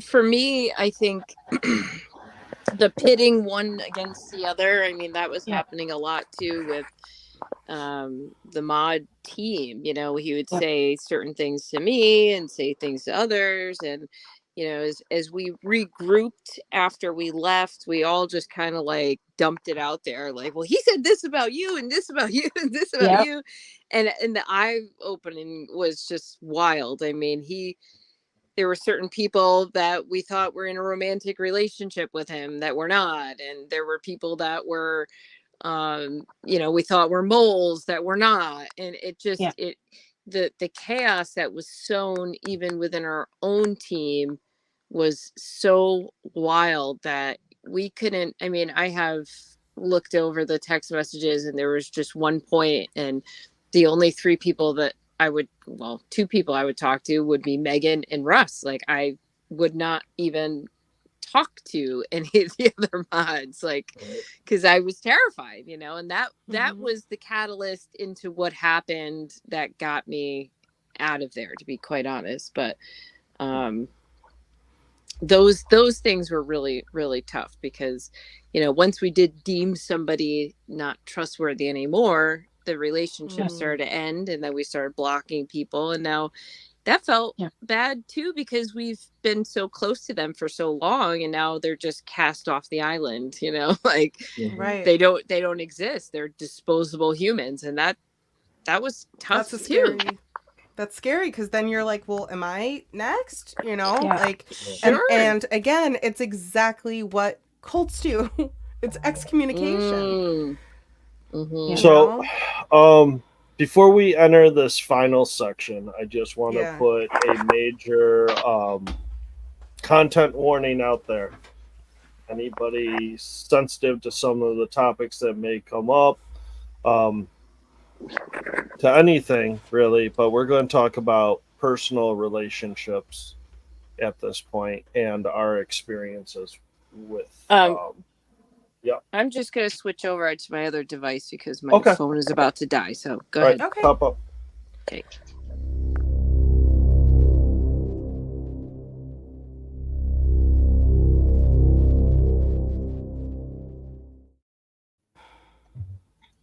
All right. And honestly, the first question was for you, Megan. And that's during your visits down to Summertown, what were your interactions like with Russ? I mean, it was all kind of like lighthearted. Whenever I went down to like move stuff, he was just always, you know, do this for me, do that. I remember I put a TV stand together for him, and like, I mean, yeah, because he was like, you put this together for me, and I'm like, well, I guess, you know. I mean, it was more of like, do this for me. I don't think it was like nothing crazy down there, you know. It was kind of just like a friendship, or I thought it was a friendship, you know. I thought I was helping my friend out, and turns out I was being used. And I spent a lot of money, going down there. I live, 5.5 hours away. That's a lot of gas and hotel rooms and everything. Yeah, he did buy me lunch one time, but Ooh, I ooh, mean, got something on that dollar menu. Was it That saved Taco you. Tuesday? it wasn't Taco Tuesday. It was some Oh, chicken from the gas station. Oh, you went to that I've Speedy heard about. Cafe, huh? I think it was Yeah, actually yeah, near the other place, the second place. yeah, Yep, that's where we went. yeah. Yeah, I've heard about the gas station food. Yeah, Um, yeah. Oh, go ahead, boss. So why don't you ask the next one? um, Kelly. Prior to what made you leave finally, were there any red flags you noticed throughout your experience as an admin? Red flags. Yeah. Yeah. Can you hear me? Yeah. Yes. Okay. Yeah, there were times that small things would pop up and I would talk to Megan about it and I'd air my frustration with her and say, maybe this is all, you know, an effed up situation that we don't need to be involved in anymore, and Yeah. then he would kind of reel us back in and or I'd let some time pass and kind of cool off with whatever was frustrating me and kind of just keep on the mission. But um yeah, I think over time I got to see the patterns with Russ um it happened at the times where I would step back. When I'm in it, I wasn't really focusing on those things. But the Mm-hmm. times that I was stepping back, I was like, man, this stuff's just wild. And there were a lot of times where I didn't want to stay with it anymore, but I still did until I absolutely could not do anymore. So I left. We're glad you did. I am too. So this next one goes to both of you. Were either of you ever told or made to feel like you were the only one Russ could trust? Yep. Yeah, what did that look like to you? Um, or like like Kelly was saying, he tried to pit one another. He would like plant ideas almost like, I remember there were several times he'd be like, well, is Kelly turning? I don't know if I can trust her. You're the only one that can help me, et cetera, et cetera. He tries to make you feel like you're special and you're the only one that can help him and you're the true friend. But then all the while he's telling, the next person the same thing. And I feel like he uses that to be able to, I guess, get more time out of you or more help out of you, you know? He tries to make you feel important. And I guess when you're in that role, you crave to be important to him, Mm-hmm. and to help him, so he knows what to say to make you feel good, I guess, if that makes sense. Mm-hmm. Yeah, there was a lot of times that I just like I said, going through my messages, I'd see him write things like, it's you and I, it's all I have. We Yep. don't have anybody else. Don't leave me. You can't leave me. And Yep. it just was so much of that. And that got in my head because there was a lot of times where I was like, this person is flipped. I can tell. Most of the time I was right. I'm not even going to say who they were, but it kind of bottle nosed me into a place with just Russ. And even was not telling Megan everything, not that I didn't trust her. It just was like, I didn't see the value of the conversation going beyond Russ and I, because Mm-hmm. I was then like paranoid, like, who's going to know this, what other Yeah. fires we're going to have to put out. And just getting him to not talk to people was impossible. It was impossible. Like, he was literally talking to Justin all the time. Like, Justin was probably the only person messaging him constantly. And I'm like, bro, you're literally talking to someone who you're about to sue and then actively was suing. It's like, are you nuts? Like, it just, the frustration level was insane. But yeah. I don't think he always liked my feedback to him because he didn't really take all of my suggestions. Right. It was just chaos. Well, I got another audio clip to play here. Let's give it a listen. Hello there. Hey, I'm looking for some job references. I'm applying for another position. I'd be pretty perfect for it. My only concern, of course, is they're going to Google my name to see all the crazy stuff, and I'm sure they'll shoot it down right there on the spot. But anyways, I'm going to apply for it tomorrow online, and I'd like to get your information. Just tell people that I've known you forever, let's say, 10 years, 15 years? Make it whatever's convenient for you. So if I could get your real name and phone number and address, that'd be great. I'd appreciate that. Okay. Thank you. Bye.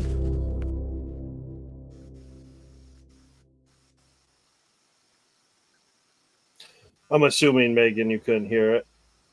I did. I heard it. Oh, this you time. did hear that one? Oh, yeah. Okay, cool. So I wanted to play that one because it just shows that, that relationship. Like, you're comfortable. He'll get somebody comfortable enough to lie about things, and that's a little one, a job resume or whatever, but still he's asking you to lie. Mm-hmm. And this goes into my next one with you, Megan. Did Russ ever threaten to end his life or try to persuade you in order to try to persuade you to do something for him? It wasn't like to persuade me, but I did get the active threats on his life, especially once all the stuff, the Hulu doc and all that. And he said it, multiple times, and I think the first time he did, I think, was with Kelly, and Kelly had reached out to me, and then we were all in a frantic. I remember I was in the middle of the grocery store, like, holy crap, like, do we need to call the cops? Like, what's going on? And he always goes in, please find somebody to take care of the dogs, like, because, we're animal lovers. He pulls at the heartstrings.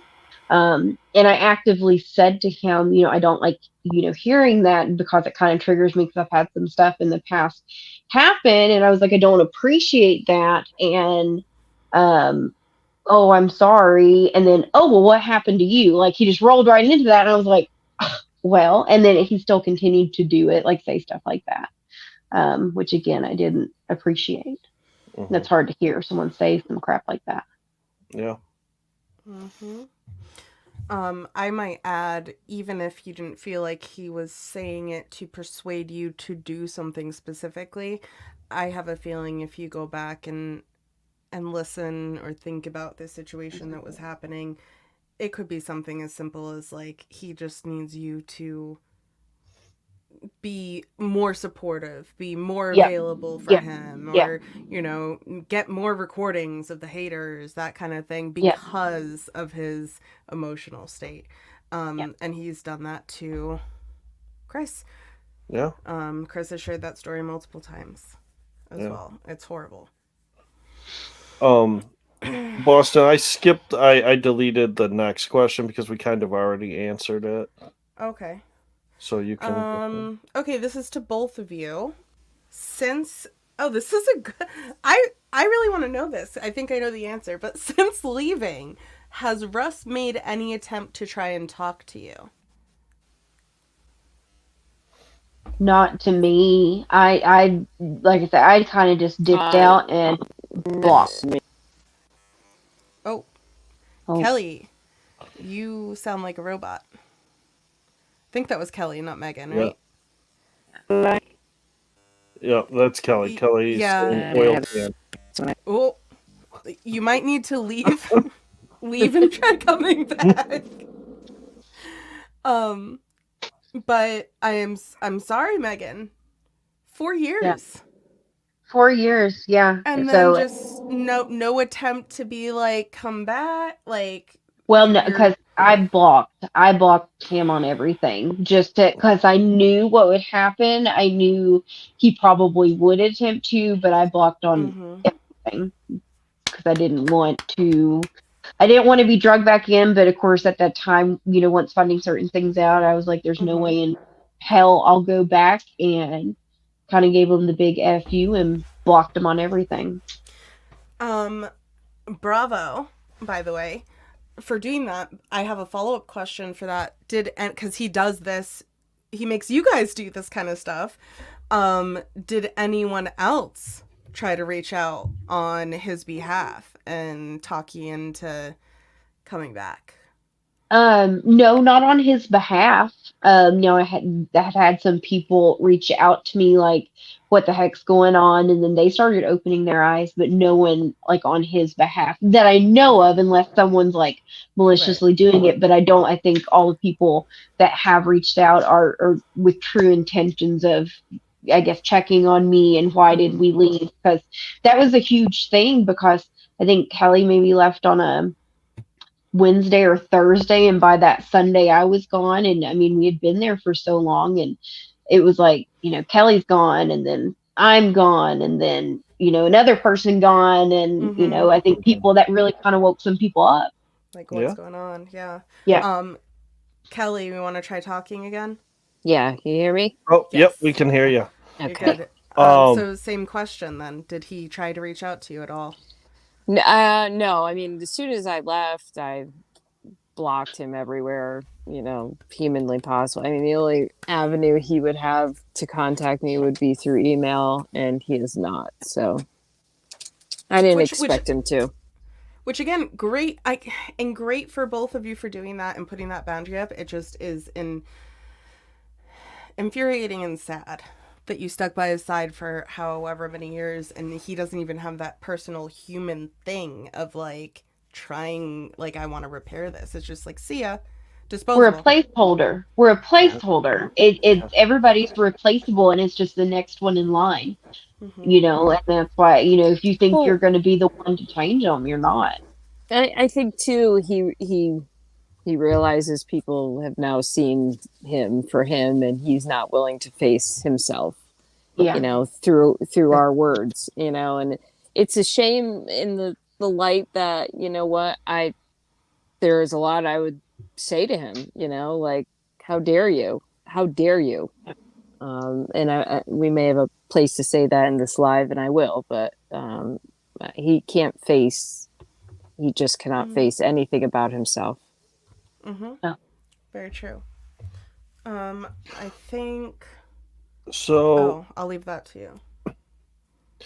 Kelly, you were in Russ's trusted circle.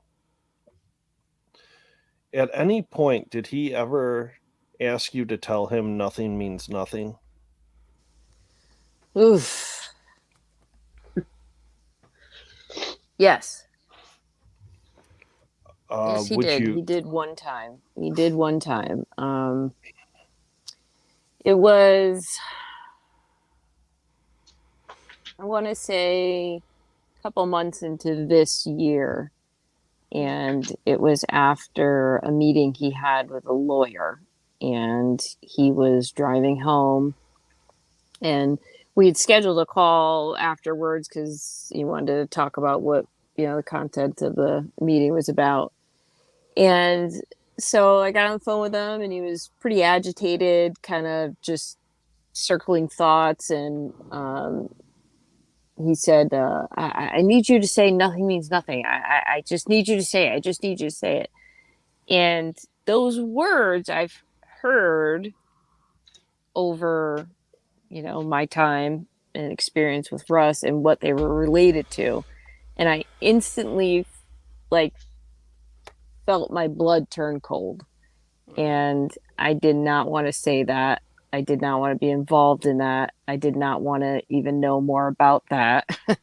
But I Hmm. said it because I felt in that moment there was no out for me unless I was just going to hang up the phone.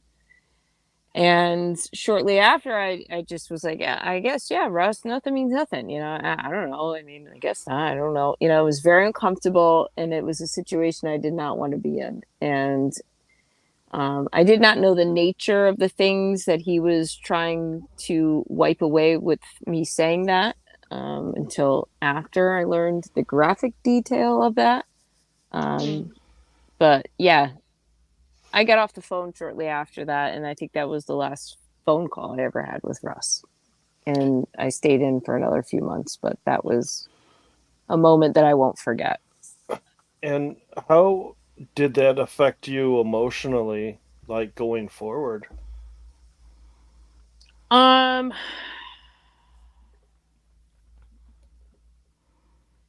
it definitely is. It's still having an impact on me. It definitely is, because now I have context to what he was potentially thinking about, that he needed someone to say this to assist him at the time.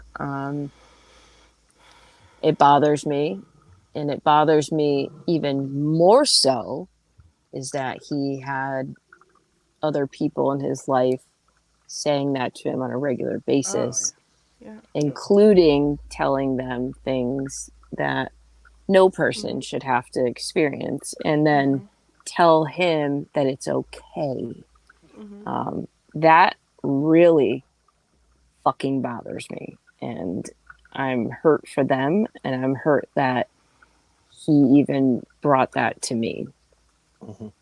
I am too. I am too. You shouldn't, none of you should have. He says often, like, oh, it's my PTSD. It's my, like, oh, it's just a mental Yeah. illness. That mental illness or not does not excuse you putting that weight of something and that trauma onto another human being.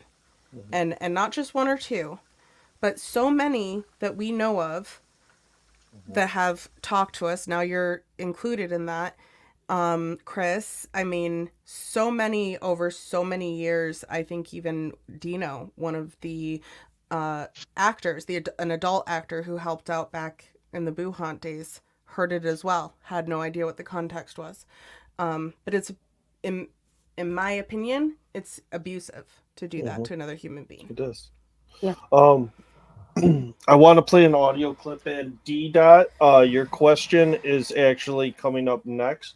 So I just want to thank you for the super sticker, the $10, and we will address that. We're going to play this quick video first, and then yeah, this is the last video of the night. I don't even know. John's movie is even going to get off the ground. It's stalling right now, and he said if it does happen, it's not going to be until next October. He keeps telling me, yeah, it's going to happen, but I don't see it. But we have to use him just like he's using me. We got to use the platform big time, and we have to be on the same page and stuff. Movie is going to paint me like I'm the biggest predator towards women and kids. They're going to do all that stuff when they know better. They, is there any? I mean, where's the police action at? If that's the case, why am I not locked in jail? Why have I never been investigated for anything? Where's anything at? Because there isn't anything. These people went through 15 minutes of fame. They know the real me. They know I got PTSD and OCD and they know all that stuff. But they're trying to twist that all around and paint me something that they know is not true. They wouldn't have been with me if that was true.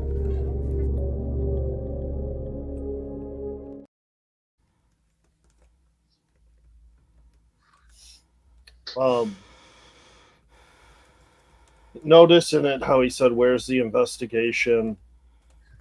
Where's the police reports? And it was almost as if the future came too. Those were past audios, which now have kind of come to the forefront.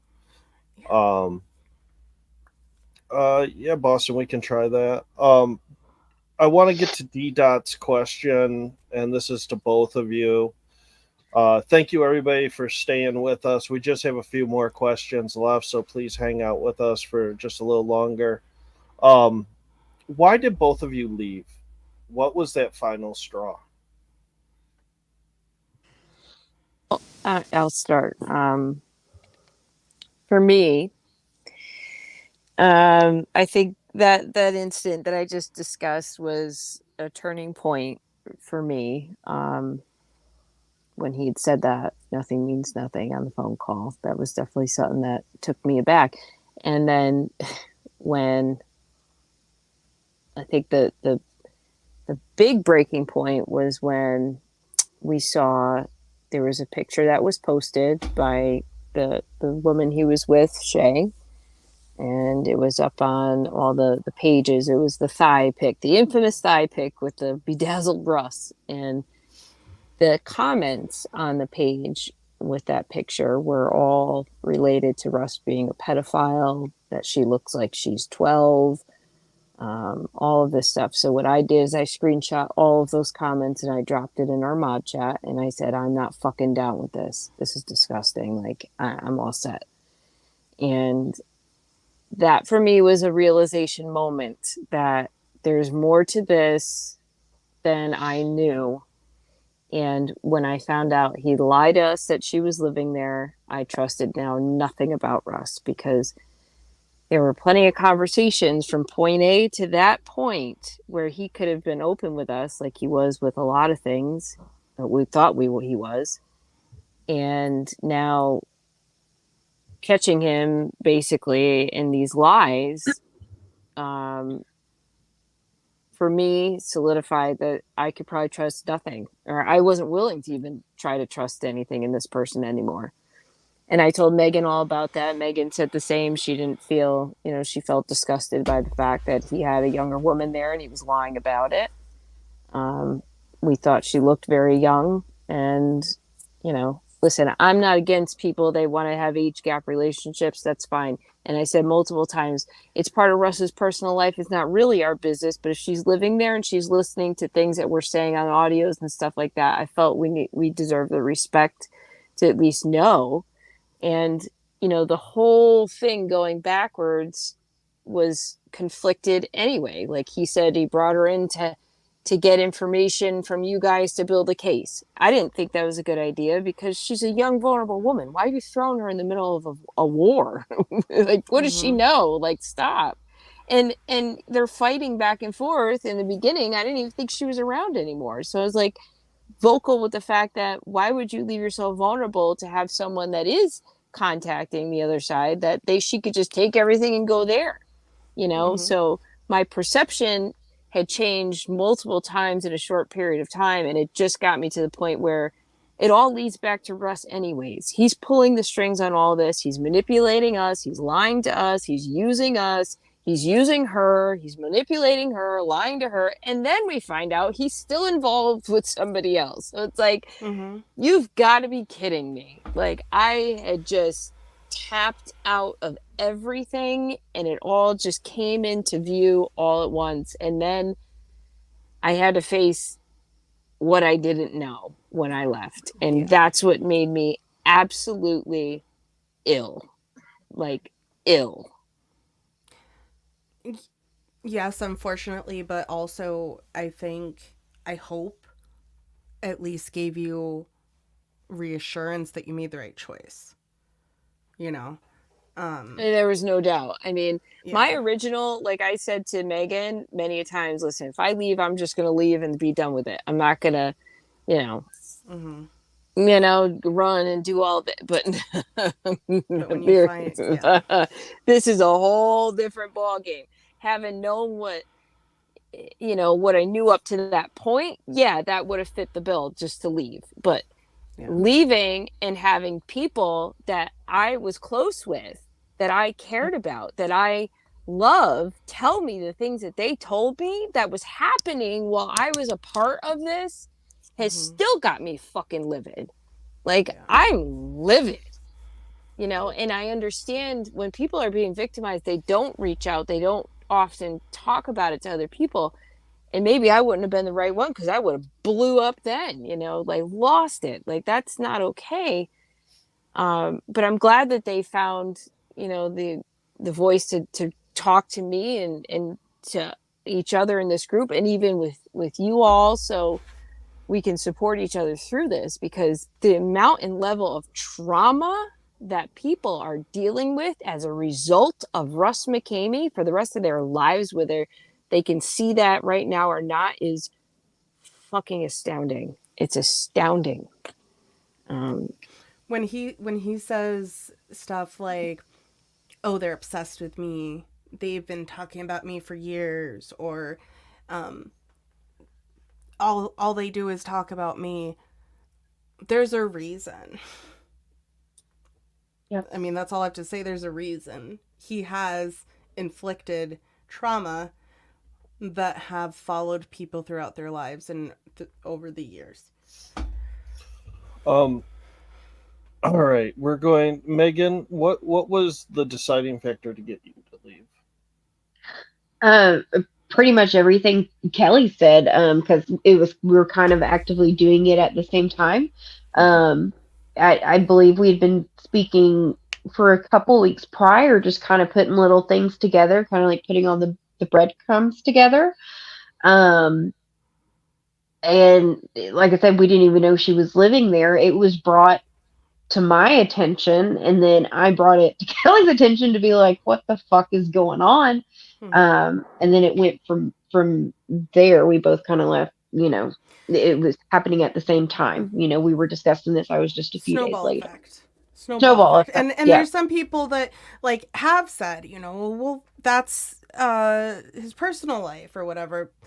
I think what those people, what they're not getting, like, I would be upset too if all of a sudden I found out one of my closest friends had a new relationship and they had moved in and they're living together and I had no idea. And then you start thinking, is there like there has to be a reason we weren't told. Why are they? Right? Yeah, why are they hiding it? Right? Yeah. I built this guy a TV stand. All right. And now there's this girl living with him, and there has to be a reason that we were not told. And I think that was pretty evident where everyone watched that play out publicly, Yeah. So, final questions that we got for you is, Megan, what do you have to say to anyone out there that you feel is being manipulated by Russ? Get the hell out, because you are not going to be the one to change him. If you think you have a special bond with him, you don't. I thought I did for 4 years. I was swindled for 4 years. You will not be the one to change him. He is set in his ways. And I hope that they take the time to really open their eyes and not be like how I was, with blinders on. And see the trauma that he's actually inflicted on some of these people. And just to wake the hell up. Once you're out, you see it all. And it's just going to keep getting worse and worse, and you're just going to be used by him. Or he's possibly going to inflict trauma on you with the whole, nothing means nothing and all that other stuff. Good advice. Kelly? I mean, I would say to them, you're actively helping a predator. Yeah. So leave. Good one. Leave and minimize the rest of the damage you're doing, like for yourself and others. Like, get away from this mess. I like Megan said, we all thought we were doing the right thing by Russ, our friend, our buddy, who's your buddy? And what we thought it was and what it is in actuality are actually two different things. Russ is living for the audience. He's living for the audience in the public eye. That's what we got drawn into. What Russ is doing when the cameras are off or away from all of us, things that were not in our knowledge, is horrific. It's abuse. It is illegal. It is all of the things that you do not want to be associated with based on the knowledge that brought you there. Yeah. Well, I was going to ask, and this is, I guess, to both of you. It's been on the news. It's all over YouTube. We've talked about it here. This is not a story that is not a public story. As you both know, Russ was recently arrested and charged initially with domestic violence, and then charged with rape and 2 counts of second-degree attempted murder. He is innocent until proven guilty. Those are his charges. He's out on bond right now. What do you guys think about his current charges in this situation?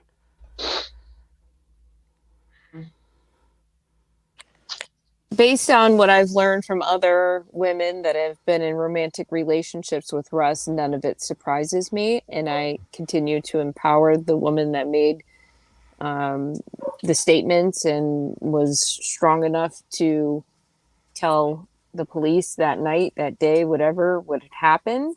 I think that's important that she did. I think that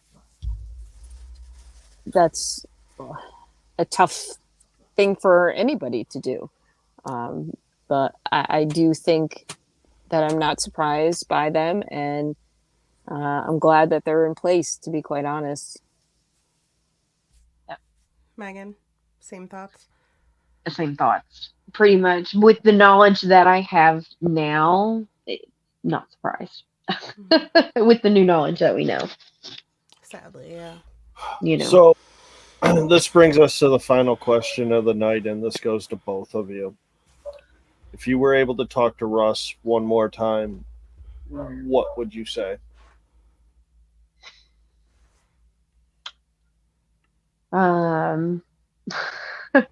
That's a tough one. Mine is a fuck you for using me for 4 years. Get help and stop inflicting trauma on other people. Focus on yourself and to stop all this craziness, pretty much. I'll let Kelly take it away.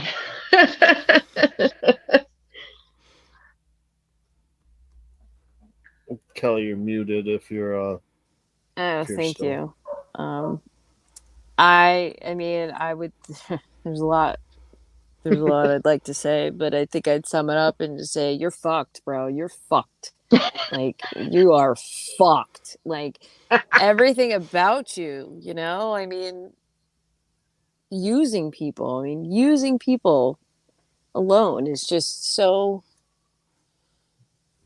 I don't get, you know, I mean, listen, we all have traumas, we all have stuff, but it's like when you get to a point in your life when you can actually recognize your trauma and you have not gotten help for it in any capacity, even though people have went with you and tried to help you, you know, get help. You know, the only time that I know that he went to do it is to try to help himself legally, you know, so it's like, it's, how are you a victim? You're creating victims. You created victims. Like, you have hurt people that will last the rest of their lives. Like, what you have is not an OCD, PTSD. You have a fucking mental illness that needs true therapy. He needs all sorts of stuff. Like, I don't know what they do for people like that, but he needs throw the book at it, do it all. Like, you know, at least try.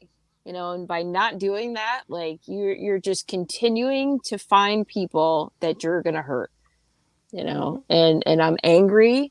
I feel like I was definitely used, and I'm more, not even so much I can handle what I feel. I'm so angry and so hurt about what he did to people I care about. I'm so angry. He's used people, kind people, nice people, unsuspecting people, people that also have trauma. He has manipulated, used them, and just exploited them to the fullest of his own benefit. So he's not a good person. Russ, you're not a good person. So if you're listening to this, Russ, you are a shitty fucking human. And I don't care what anyone has to say. Oh, he has mental health issues. He's not getting help for his mental health issues at all. He weaponizes them. Needs. Oh no. Oh no. Kelly, He needs. Kelly pulled a pink. She rage quit. I know. For people that don't know that, what that is, I bet you her phone died because her phone was dying before. Yeah. But I think she got out what she needed to get out in that message. And when Kelly, when you go back to listen to this, you and Megan are both extremely strong women. And I'm so happy to have you out of that situation and on the right side and not being quiet about it, right? Mm. Yep. You, you've experienced your own trauma, your own emotional stress and pain that you have to deal with. And the priority, it seems, for the two of you isn't about just, I mean, caring for yourself, of course, but you are focused on stopping others from getting that done to them. Which And I've got to which make it is right now. I've got to make it right and spread the awareness. and that is literally our mission. Yeah. Chris said no more victims. This I'm in can't it for keep the long happening haul. to more people. And Yep. you and Kelly, everyone says the same thing. People, I can't share their names, but people that have left that situation, no more victims. Yep. And it's just, Kelly, I was saying, you two are just such strong women, and I'm so happy that you're out of that situation. And not only are you healing yourself, but you are also helping others. And so we appreciate you. For everybody in chat, I appreciate you so much. I know Boston does as well. You guys are always so great. Never any issues. Carrie and that guy modding in chat tonight, thank you for dropping the links and all of the disclaimers throughout. We can't do these lives without you. MC Faceplant, you'll get a special shout out for saying the thing that you said about me that I'm not going to put up on here. But I saw it. And to all those that bought memberships tonight and dropped the super stickers and all that, we thank you so much. That money goes back in to helping the channel grow and spreading the awareness. Road trips. Yep. Go on some road trips. So, well, I mean, give it's you not some all content. it's not all awareness. We do also hunt ghosts. Yes, and we do other fun. We do. But I also want to add, believe it or not, this is over 2-hour live. This is just part 1. Yeah. Yeah. Currently, I know a lot of people were asking for Q&A. Right now, with some stuff that's going on in the background, we don't want to be put on the spot with something that we can't necessarily answer. That's why we had the questions scripted out to be able to ask, knowing what we can and cannot ask at this time. So we appreciate you sticking with us. And this is just part 1, people. We got so many more things to share, and we just started with the audio clips. So, yeah, let's keep this up, and thank you all, and have a great night. Thank you.